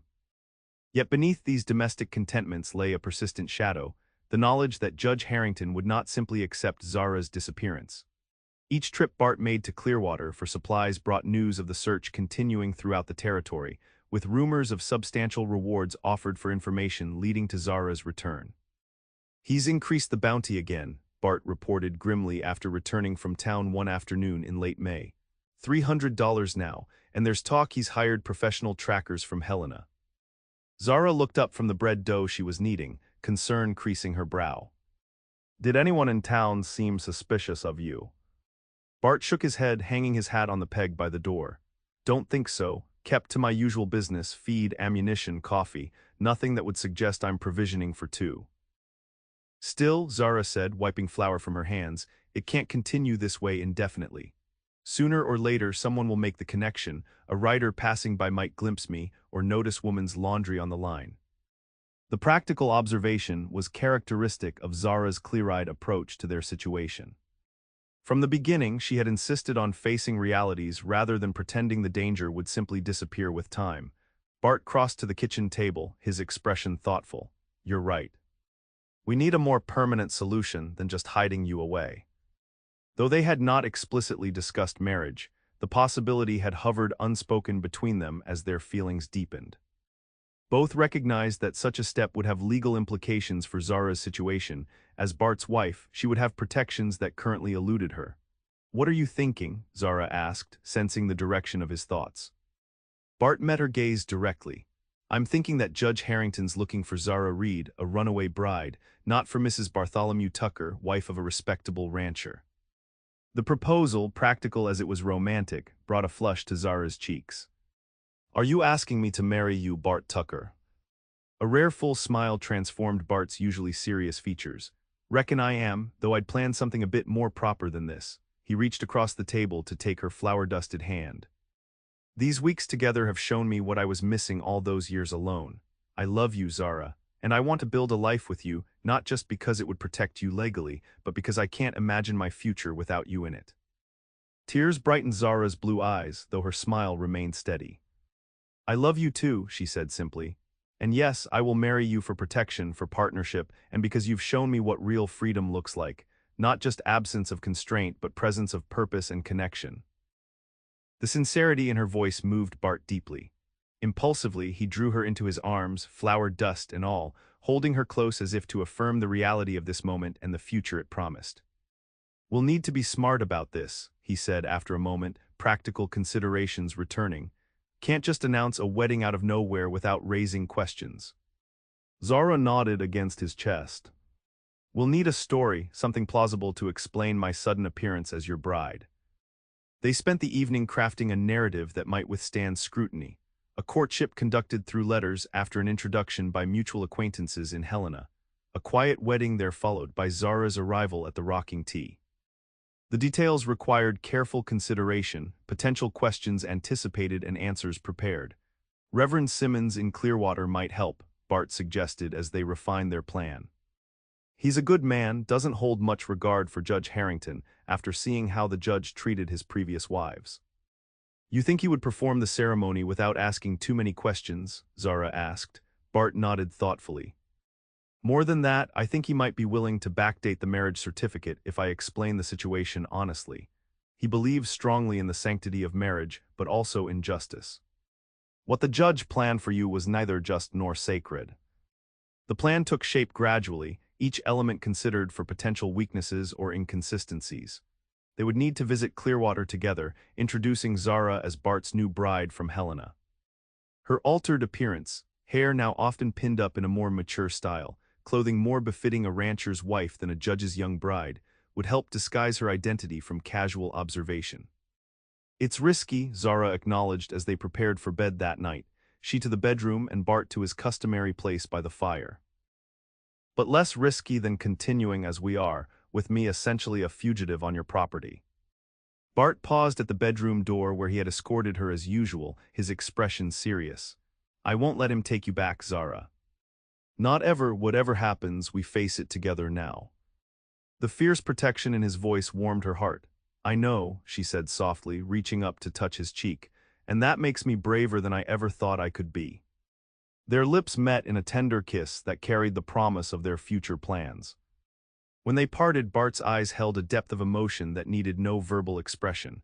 Good night, Zara, he said simply. Tomorrow we begin making this official. Good night, Bart, she replied, her smile containing all the joy and certainty she felt about their decision. Until tomorrow. The following week brought their plan into action. After careful preparation, including a letter sent ahead to Reverend Simmons requesting a private meeting, Bart and Zara made the journey to Clearwater together. Zara wore a simple but elegant dress she had altered from fabric found in the trunk of Bart's mother's belongings, her golden hair arranged beneath a modest bonnet that partially shadowed her features without appearing deliberately concealing. The small town of Clearwater bustled with spring activity as they arrived, farmers and ranchers conducting business at the general store, women exchanging news outside the millinery shop, children playing in the dusty street. Bart guided the wagon confidently through the main thoroughfare, nodding greetings to acquaintances but not stopping for conversation as they made their way directly to the small white church at the edge of town. Reverend Simmons awaited them in his study, a tall, thin man with kind eyes and a thoughtful demeanor.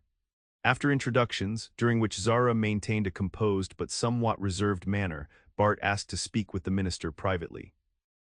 Zara remained in the church's small sanctuary, ostensibly admiring the modest stained-glass window while the men conferred. In the study, Bart explained the situation with complete honesty, Zara's flight from a coerced marriage to Judge Harrington, her arrival at his ranch, and the genuine love that had grown between them in the weeks since. We want to make our union official, Reverend, Bart concluded. Not just for the legal protection it would offer Zara, but because we truly wish to build a life together. Reverend Simmons listened without interruption, his expression thoughtful but not judgmental. When Bart finished, the minister was silent for a long moment before responding.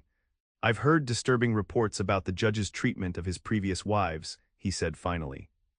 And I've always had concerns about marriages with such disparity in age and power. He folded his hands on the desk before him. But what you're asking involves deception, backdating a marriage certificate, creating a false history. Only to protect Zara from being forced into a union she never chose, Bart pointed out. I understand it's not straightforward, but I believe it serves a greater justice. The minister studied Bart carefully. You've always struck me as an honest man, Mr. Tucker. Not one to seek shortcuts or bend rules for convenience. This isn't about convenience, Bart replied steadily. It's about doing right by someone I love, someone who deserves the chance to determine her own future.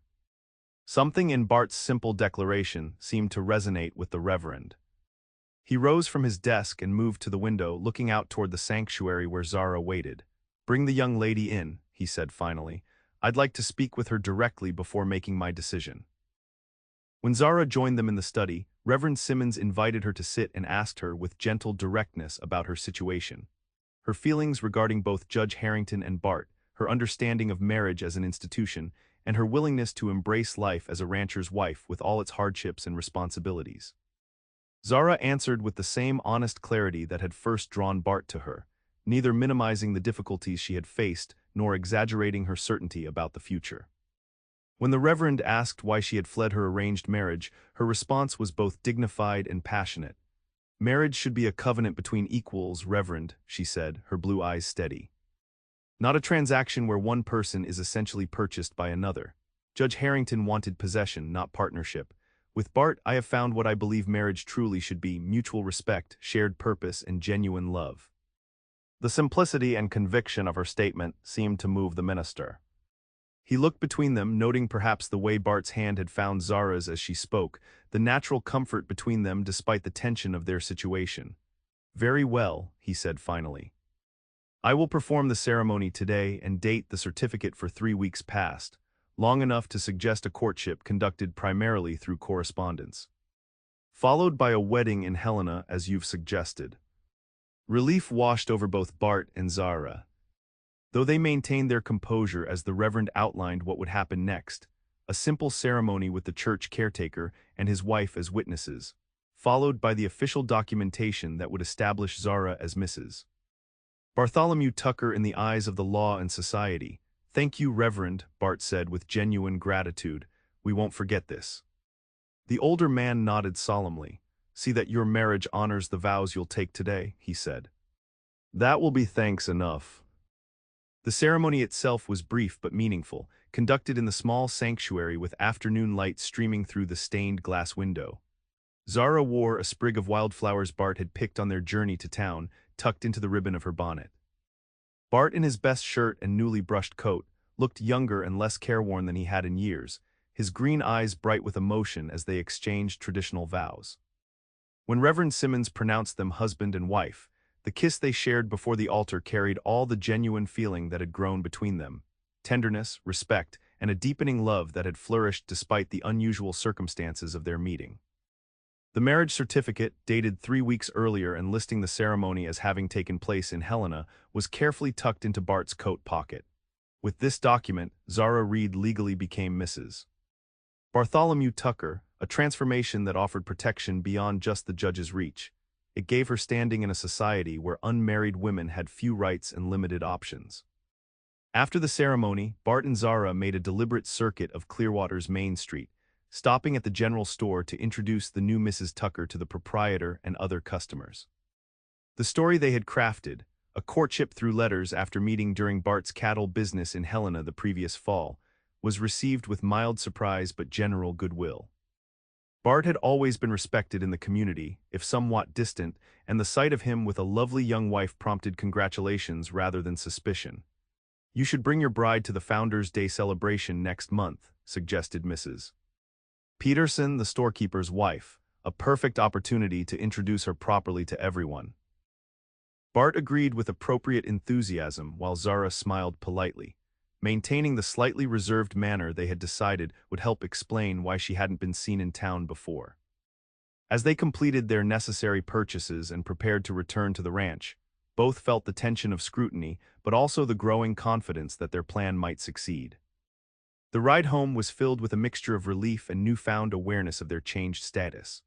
The simple gold band on Zara's finger, a family heirloom that had belonged to Bart's mother, caught the late afternoon sunlight as she held the reins, the physical symbol of a union that had been emotional reality for weeks but was now legally recognized. "Mrs. Tucker," Bart said experimentally as they turned onto the ranch road, testing the sound of her new identity. Zara's smile brightened her entire face. "It suits me better than I expected," she admitted. "Though I suppose I'll need some time to truly grow into it." "We have time," Bart assured her, his hand covering hers briefly. "All the time we need." As the cabin came into view, their home now in every sense, both felt the significance of the day's events settle over them. What had begun as a pragmatic solution to a dangerous situation had transformed, through the speaking of vows and the exchange of rings, into something profoundly meaningful, a promise to face whatever came together as equal partners in the life they were building. That evening, after a simple celebration dinner, the awkwardness of their new sleeping arrangements dissolved in the natural progression of feelings that had been building between them for weeks.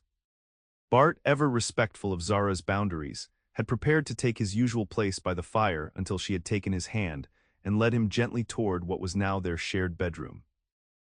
Their first night as husband and wife brought the tender discovery of each other that sealed their union in the most intimate way, their connection deepened by the genuine emotion that had preceded physical expression. In the quiet afterward, as moonlight filtered through the cabin window, Bart held Zara close against his heart, marveling at the journey that had brought them to this moment. "I never expected this," he murmured against her golden hair. "When I found you at the edge of my property, I thought I was just helping someone in need. Never imagined you'd become essential to me." Zara pressed closer, her hand resting over his steadily beating heart. "I was running from one future toward any other," she replied softly, "and found exactly the one I would have chosen if I'd known it existed." The simple truth of her statement encompassed everything that had brought them to this point: chance, choice, and the courage to recognize when something worth building had appeared unexpectedly before them. As spring gave way to summer, Bart and Zara settled into married life with a naturalness that belied the unusual circumstances of their union. Word of Tucker's new bride spread throughout the region, accepted without particular question, as such news typically was in frontier communities accustomed to marriages arranged through correspondence or brief courtships. The ranch flourished under their joint care, with Zara bringing fresh ideas that complemented Bart's practical experience. She established a larger kitchen garden than Bart had maintained, began keeping bees for honey and wax, and suggested improvements to the cabin that gradually transformed it from a functional shelter to a true home. For his part, Bart found renewed energy for projects long postponed, expanding the corral, repairing the root cellar, and even beginning construction on additions to the cabin that would allow for future growth. The possibility of children, once so remote in his solitary existence, now entered his thoughts with increasing frequency as he observed Zara creating beauty and order in their shared space. Their attendance at Clearwater's Founders' Day celebration marked Zara's official introduction to the wider community. Though initially anxious about potential recognition, she found that her new appearance and status effectively disguised her from casual connection to the young woman Judge Harrington had planned to marry. The modest, capable Mrs. Tucker, with her hair arranged in a mature style and her manner confidently supportive of her husband, bore little resemblance to the frightened girl who had fled through the woods months earlier. Yet beneath their growing contentment lay the persistent knowledge that discovery remained possible. Judge Harrington's search had expanded beyond the immediate territory, with notices appearing in newspapers as far as Denver and Salt Lake City.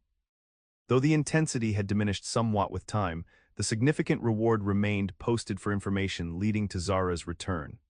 This shadow touched their happiness most visibly when travelers passed through the area or strangers appeared in Clearwater.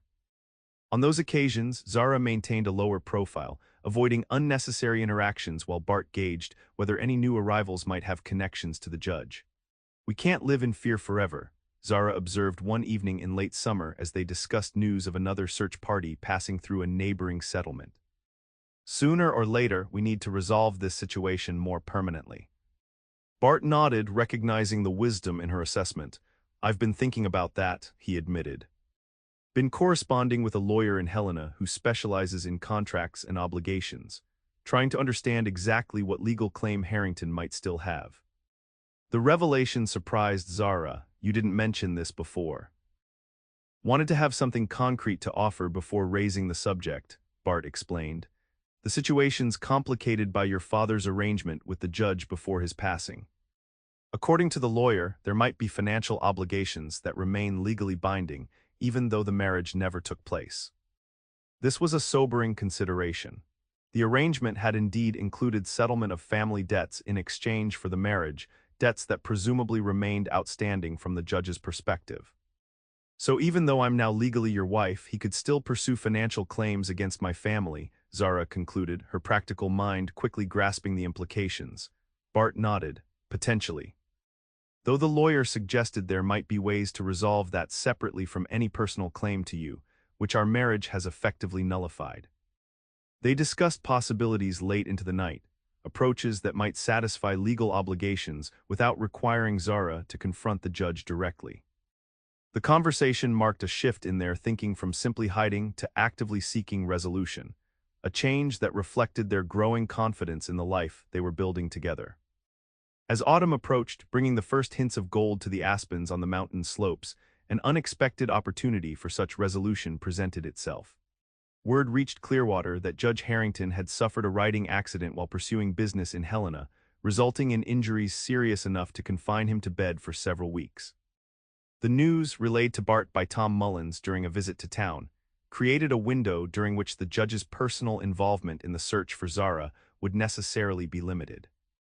This timing coincided with Bart's need to drive cattle to the railroad at Helena for sale before winter, an annual journey that would take him away from the ranch for at least 2 weeks.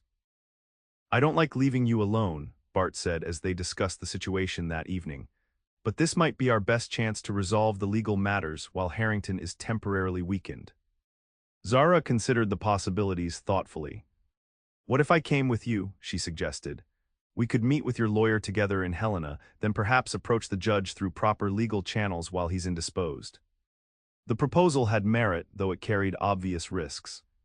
Helena was a larger settlement where the likelihood of someone recognizing Zara increased, and it would bring them much closer to the judge himself, even in his weakened state.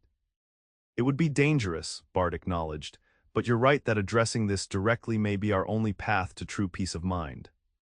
After careful consideration, they developed a plan that balanced caution with necessary action. Bart would drive the cattle to Helena as scheduled, accompanied by 2 hired hands from a neighboring ranch who had assisted in previous years. Zara would travel separately a few days later, taking a less direct route and meeting Bart in the city once the cattle sale was complete. In Helena, they would consult with the lawyer Bart had been corresponding with, determine the exact nature of any remaining financial obligations to Judge Harrington, and attempt to resolve them through formal legal means rather than personal confrontation. "If we can settle any legitimate debts, he would have no further claim on you or your family," Bart explained as they refined the details. "It won't stop him from being angry about the broken engagement, but it would remove any legal foundation for pursuing you." Zara nodded, recognizing the practical wisdom of the approach. "And once the financial matters are settled, we can begin to truly put this behind us." The hope in her voice reflected their shared desire for a future unencumbered by the shadow of discovery that had lingered over their otherwise joyful first months of marriage. Though their love had flourished despite this persistent concern, both recognized how much more fully they could embrace their life together once this final obstacle was removed. Preparations for the cattle drive consumed the following days, selecting animals for sale, ensuring their condition was optimal for market, organizing supplies for the journey. Simultaneously, Zara made her own arrangements for traveling to Helena, including the creation of documentation that would support her identity as Mrs. Bartholomew Tucker should questions arise. The morning of Bart's departure arrived crisp and clear, the September sky a perfect blue above the golden-tinged landscape. The hired hands, brothers named Jensen from the neighboring Harper Ranch, arrived at dawn, experienced cowhands who had worked with Bart before and respected his straightforward manner. As Bart made final checks on his gear and provisions, Zara moved quietly alongside him, helping where needed and memorizing his features as if storing the image for the days of separation ahead. Though they had been apart briefly for ranch business since their marriage, this would be their longest separation and the first that involved significant risk for both. "Remember, if anything seems wrong, don't come to Helena," Bart reminded her as they stood together beside his saddled horse. "The ranch is secure, and Mrs. Harper will check on you as arranged.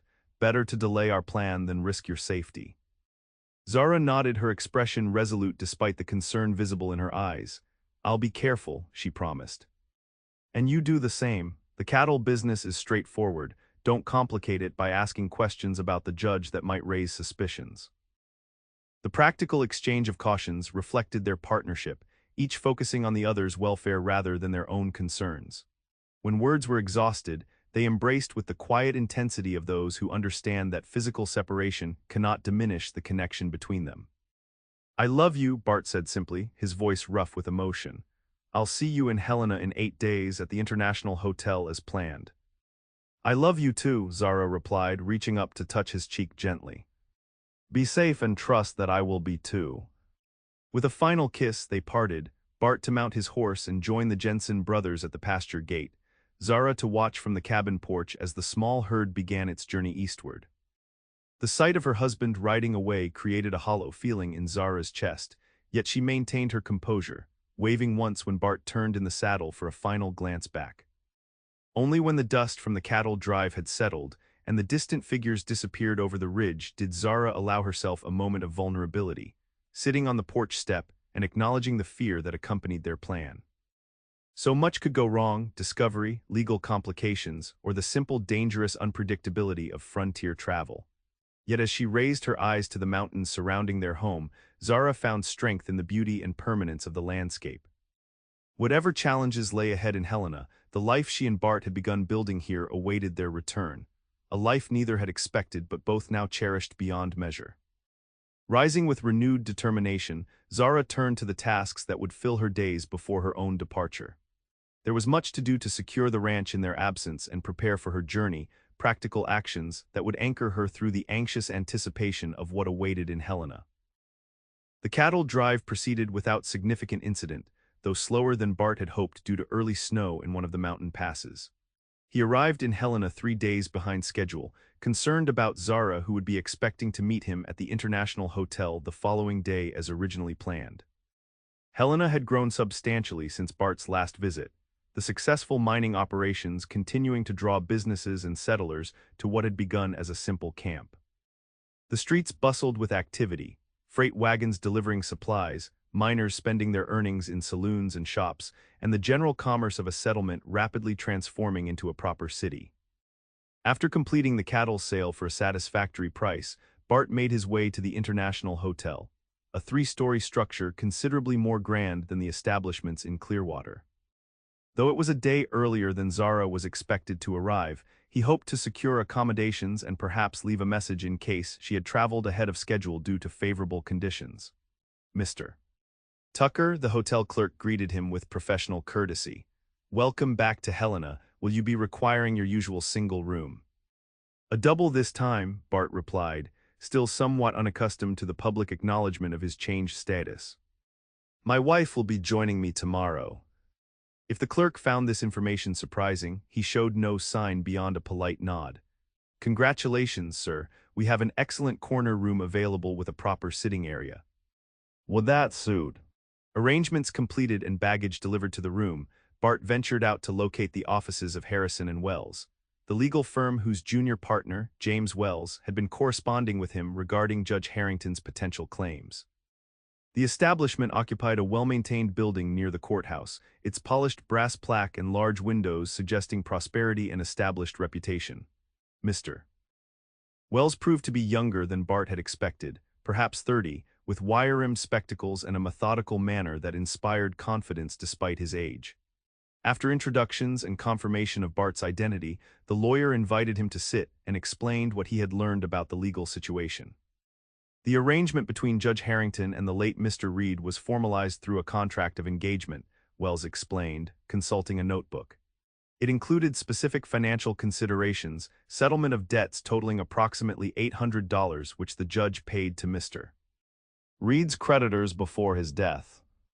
Bart nodded, the amount roughly matching what Zara had mentioned her father owed, and now that the engagement has been broken. Under normal circumstances, the judge would have grounds to reclaim those funds from the Reed estate, Wells continued. However, the situation is complicated by several factors: Mr. Reed's death, your marriage to the former Miss Reed, and the fact that the engagement itself may have been entered under conditions that could be considered coercive. This last point caught Bart's attention. Coercive. Wells adjusted his spectacles. I've made discreet inquiries, Mr. Tucker. Judge Harrington has a reputation for using his position to influence business arrangements and personal matters in ways that stop just short of illegality. The significant age difference and the timing of the arrangement, when Mr. Reed was desperately ill and his family vulnerable, would raise questions in any fair court.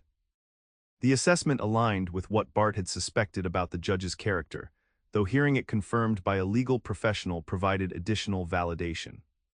"So what options exist for resolving this cleanly?" Bart asked, coming to the heart of the matter. "My wife and I want to settle any legitimate obligations and move forward without this hanging over us." Wells considered the question thoughtfully. The most straightforward approach would be to repay the debts the judge settled, perhaps with reasonable interest. $800 plus, say, 10% would be less than the reward he's offering for information about forgive me, Mrs. Tucker's whereabouts, which suggests his motivation extends beyond simple financial recovery. Bart nodded grimly, having reached the same conclusion. The substantial reward, now at $500, indicated an interest more personal than financial, likely tied to the judge's injured pride and thwarted possession. "I can manage the payment," Bart said, the cattle sale having provided sufficient funds when combined with his savings. "But I need assurance that this settles all claims completely." "I can draw up the necessary documentation," Wells assured him. A formal settlement releasing all parties from further obligation. Once signed by the judge, it would be legally binding. They discussed logistics for approaching Judge Harrington with the proposal, a delicate matter given his current convalescence and likely hostility toward anything connected to Zara. Wells suggested that the approach come through legal channels rather than personal contact, presenting the settlement as a business matter without initially revealing Zara's new marital status. "His injury provides a useful opening," Wells explained. "I can request a meeting on behalf of clients interested in resolving outstanding financial matters while he's attending to personal affairs during recovery. Only once the basic terms are agreed upon would we need to disclose the specific identities involved." The strategy seemed sound, though Bart remained concerned about how the judge might react upon learning Zara was now married. Wells acknowledged the risk but pointed out that with proper documentation already in process, the judge's personal feelings would have limited legal impact. "I'll begin preparations immediately," the lawyer concluded as their meeting ended. "We should be ready to approach Judge Harrington by the day after tomorrow. Will Mrs. Tucker be joining us for that meeting?" Bart considered the question carefully. "She arrives tomorrow. We'll discuss it once I've briefed her on our conversation, but I'm inclined to keep her away from direct contact with the judge if possible." "A wise precaution," Wells agreed, "though having her signature on the final documents will be necessary." As Bart left the law office, he felt cautiously optimistic about their prospects for resolution.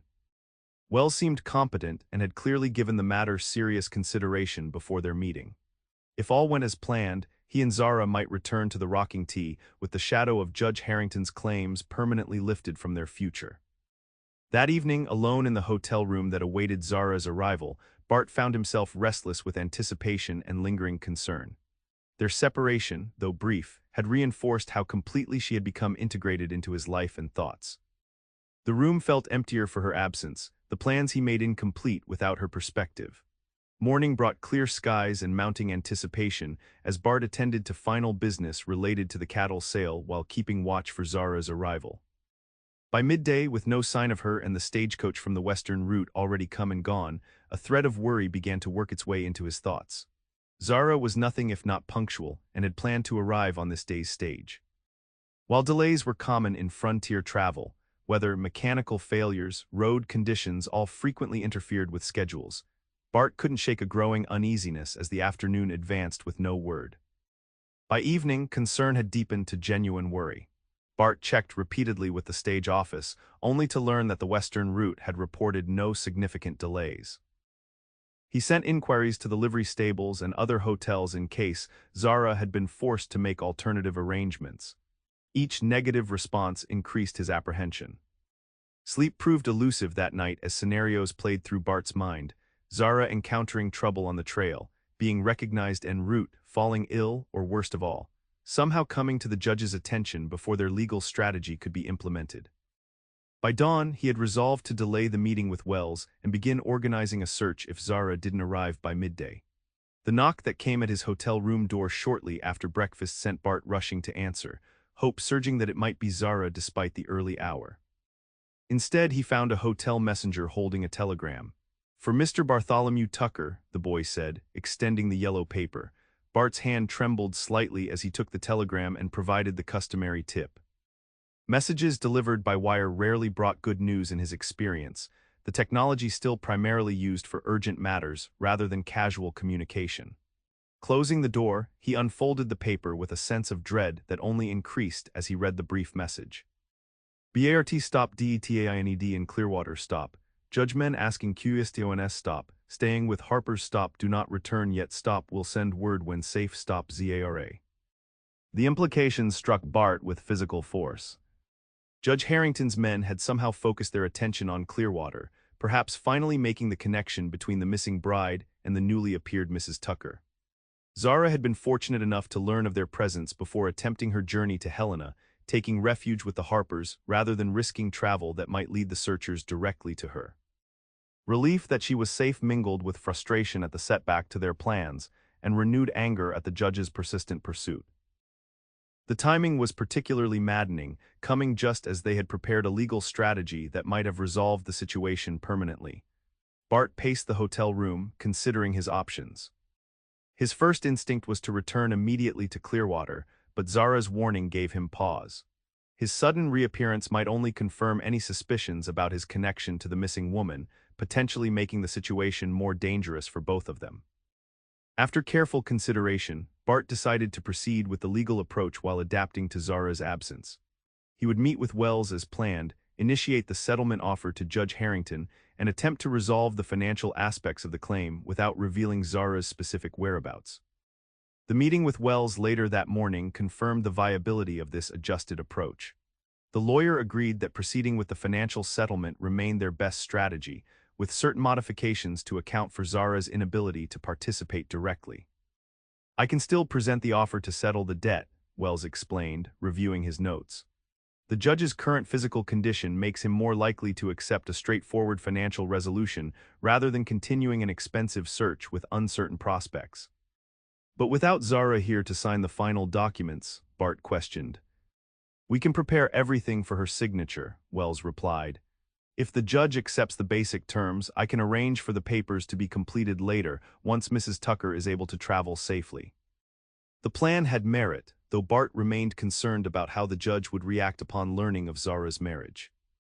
Wells suggested addressing this delicately, introducing the information only after financial terms were agreed upon, and presenting it as a fait accompli that rendered the original engagement legally void regardless of other considerations.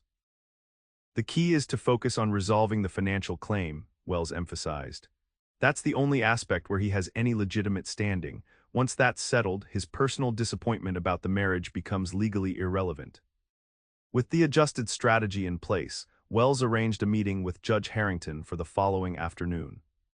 The judge was reportedly recovering at his Helena residence, a substantial home in the city's most prosperous neighborhood, where he was receiving limited visitors for essential business. That evening, Bart composed a careful response to Zara's telegram, providing reassurance about his plans without including details that might compromise their position if the message were intercepted. "ZARA stop received your message stop proceeding with business as DISUSSED stop stay safe with friends stop will contact. When matter resolved stop all MY love stop BART." After dispatching the telegram, Bart returned to the hotel to prepare for the critical meeting ahead. The stakes had increased significantly with this complication. Success would mean true freedom for Zara and their future together, while failure might prolong or even worsen their precarious situation. As he reviewed the financial details Wells had prepared, Bart found himself thinking about how completely his life had transformed since that spring day when Zara had stumbled from the woods onto his land. What had begun as a simple act of human decency, helping someone in desperate circumstances, had evolved into the most profound relationship of his life, one worth whatever risk and effort might be required to protect it. The following afternoon, Bart presented himself at Judge Harrington's residence precisely at the appointed time. The house was impressive even by Helena standards, a two-story brick structure with elaborate trim and manicured grounds that spoke to both wealth and attention to detail. A somber housekeeper admitted him to a formal parlor where Wells already waited, legal documents arranged neatly on a side table. "Mr. Tucker," the lawyer greeted him with professional composure, "the judge will join us shortly." He's still moving somewhat slowly due to his injuries. Bart nodded, taking the indicated seat while surveying the room with its heavy furniture and numerous bookcases. The space reflected its owner's character, imposing, traditional, and designed to impress rather than welcome. The door opened several minutes later to admit Judge Harrison Harrington, a tall man in his early 50s whose commanding presence remained evident despite the cane he leaned upon and the careful way he lowered himself into the armchair opposite his visitors. His hair had grayed considerably at the temples, and lines of pain and irritation creased his otherwise handsome features. "Mr. Wells," the judge acknowledged with a curt nod before turning his attention to Bart, "and you must be Mr. Tucker. I don't believe we've met, though the name sounds vaguely familiar." "Judge Harrington," Bart replied evenly, determined to maintain a businesslike demeanor despite the instant dislike he felt for the man who had attempted to purchase Zara's future. "Thank you for seeing us during your recovery. I'm told this concerns a settlement offer," Harrington said, addressing Wells rather than Bart. "Though I remain unclear about which of my various legal matters Mr. Tucker has interest in." Wells cleared his throat diplomatically. "My client wishes to resolve a financial obligation related to the Reed family of Copper Creek," he began carefully. "I understand you had arrangements with the late Mr. Reed that included settlement of certain debts." A flash of something, anger perhaps or keen interest, crossed the judge's face before he composed his expression into judicial neutrality. "Indeed," he confirmed.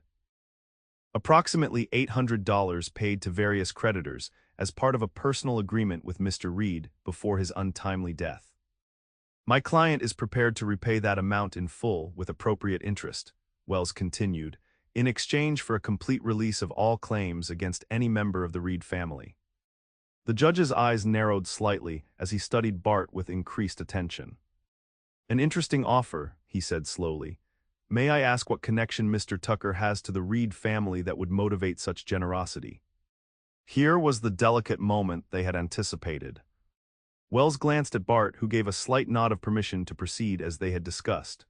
"Mr. Tucker has recently married," Wells stated, maintaining professional detachment.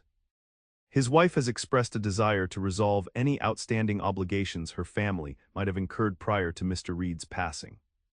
Understanding dawned visibly on Harrington's face, followed by a darkening of his expression that confirmed Bart's worst impressions of the man's character. For a tense moment the judge said nothing, his fingers tightening on the head of his cane until the knuckles whitened. "I see," he said finally, his voice deceptively calm, "and would Mrs.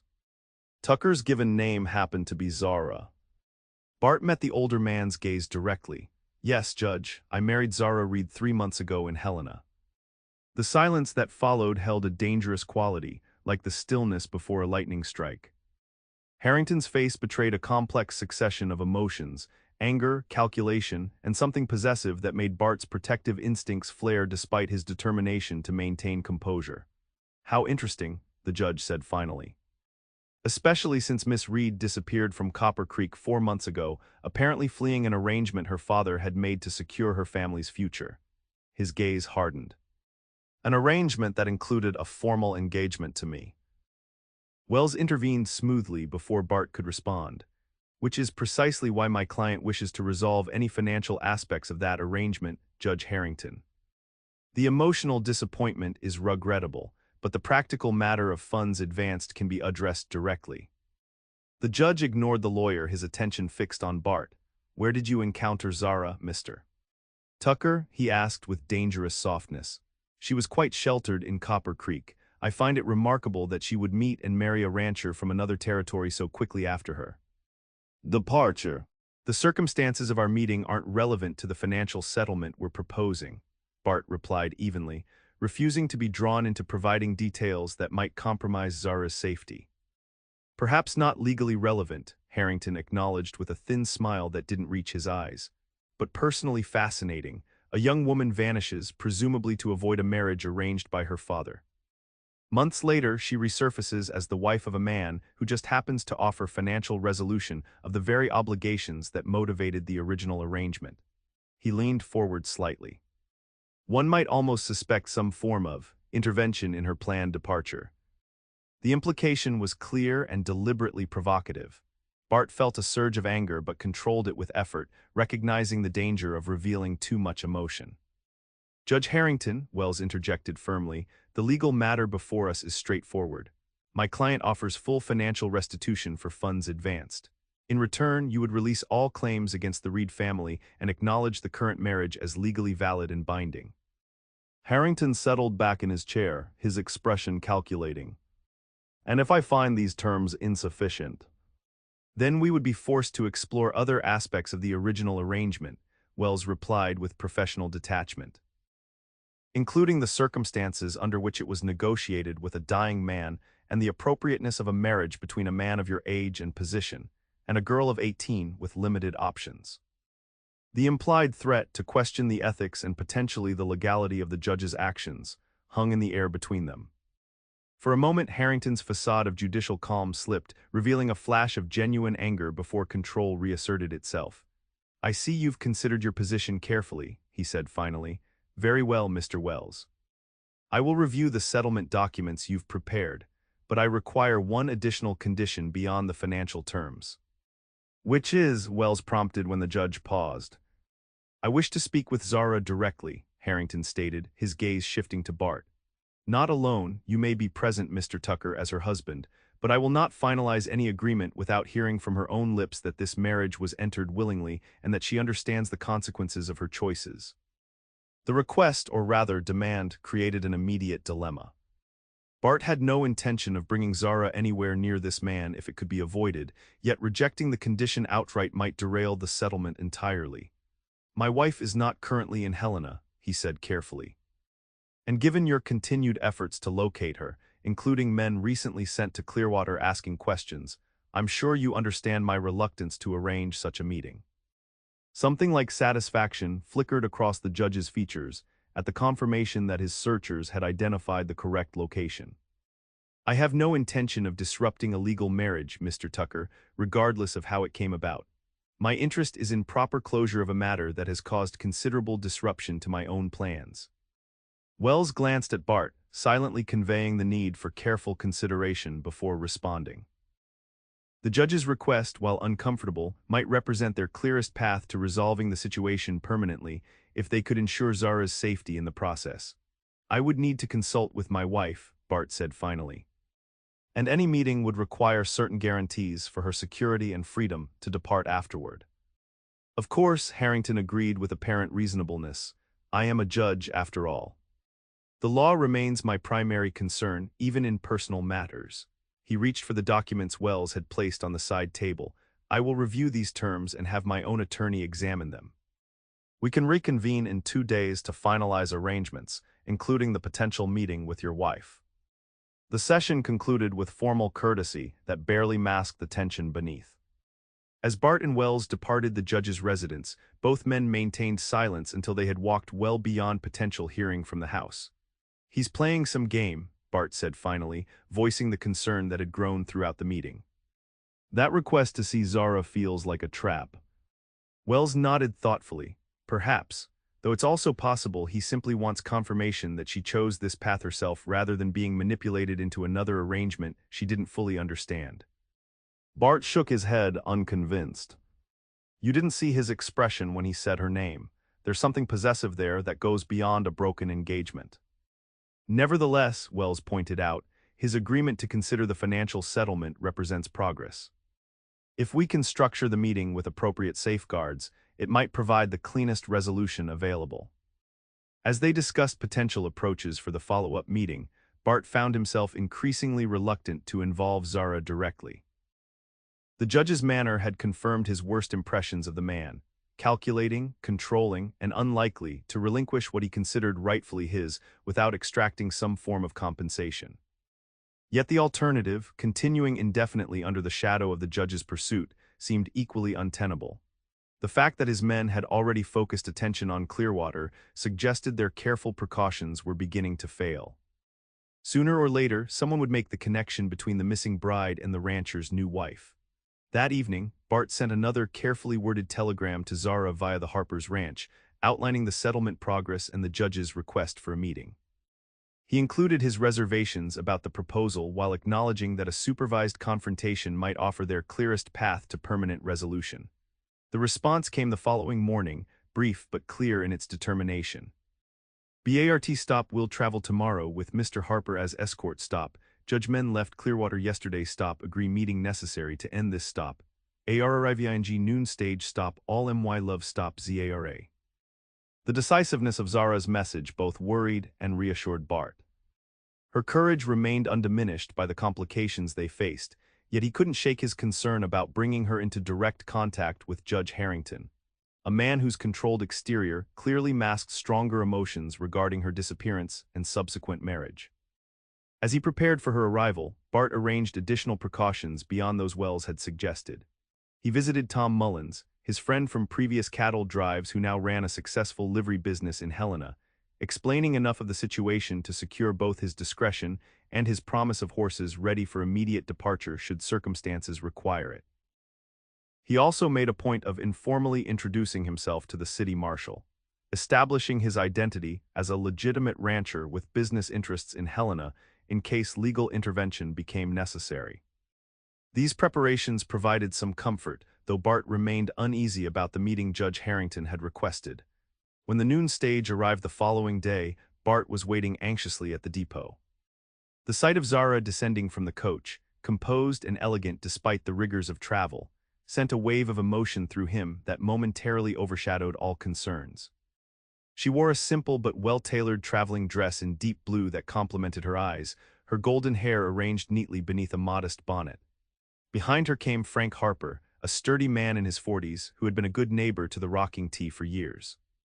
His presence as escort represented both protection and respectability, a married family man with a solid reputation accompanying a young woman on her journey to join her husband.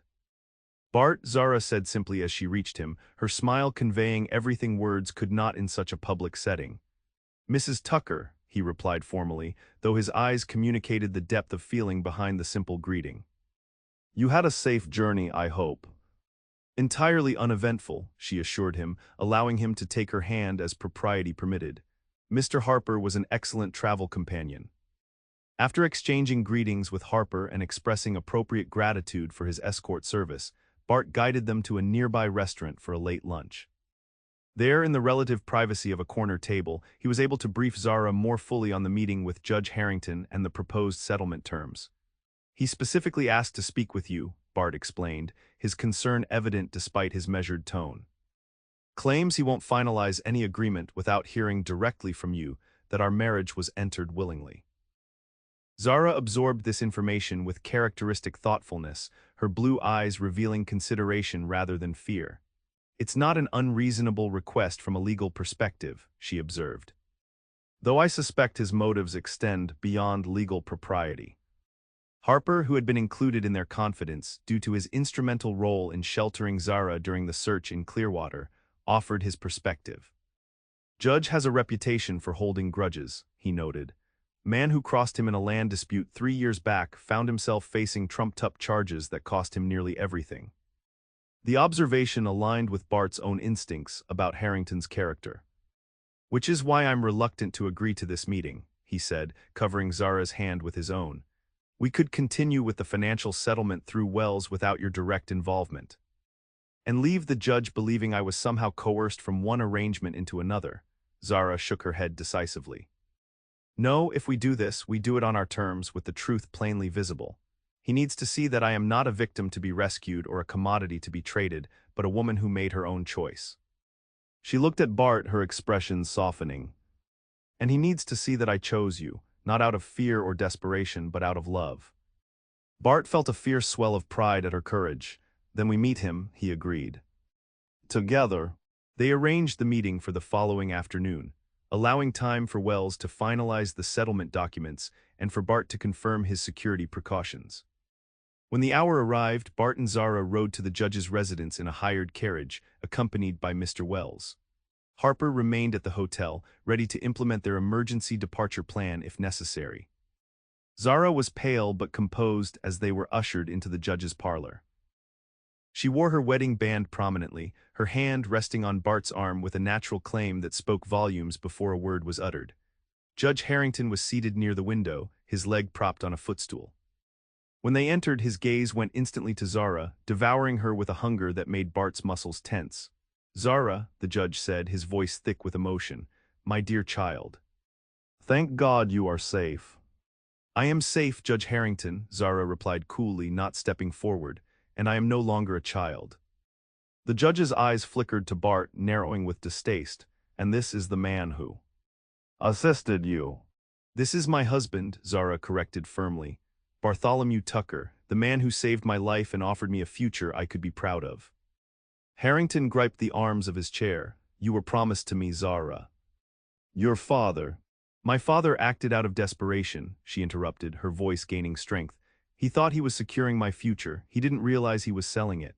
She took a step forward, drawing strength from Bart's solid presence beside her. "I respected my father, Judge, but I will not honor a contract that treated me as property. I left because I could not breathe in the cage you built for me." "A cage," Harrington scoffed, though he looked unsettled. "I offered you luxury. Security, a position in society." "You offered me ownership," she countered. "Bart offers me partnership. There is a difference." She reached for the documents Wells held. "We are here to settle my father's debts. We are paying you back every cent you advanced with interest. That is the only claim you have on my family. Once these papers are signed, we are done." Harrington looked at the papers, then at Zara. He saw the steel in her spine, the defiance in her eyes. He looked at Bart, standing ready to defend her with his life if necessary. And perhaps in that moment the judge realized that the young girl he had bargained for no longer existed, if she ever had. "And if I refuse?" Harrington asked softly. "Then we will fight you," Bart said, speaking for the first time. His voice was low, calm, and utterly dangerous. "In court, in the papers, in the street, we have nothing to hide, Judge, do you?" The threat hung in the air, the implication of the judge's coercive tactics coming to light.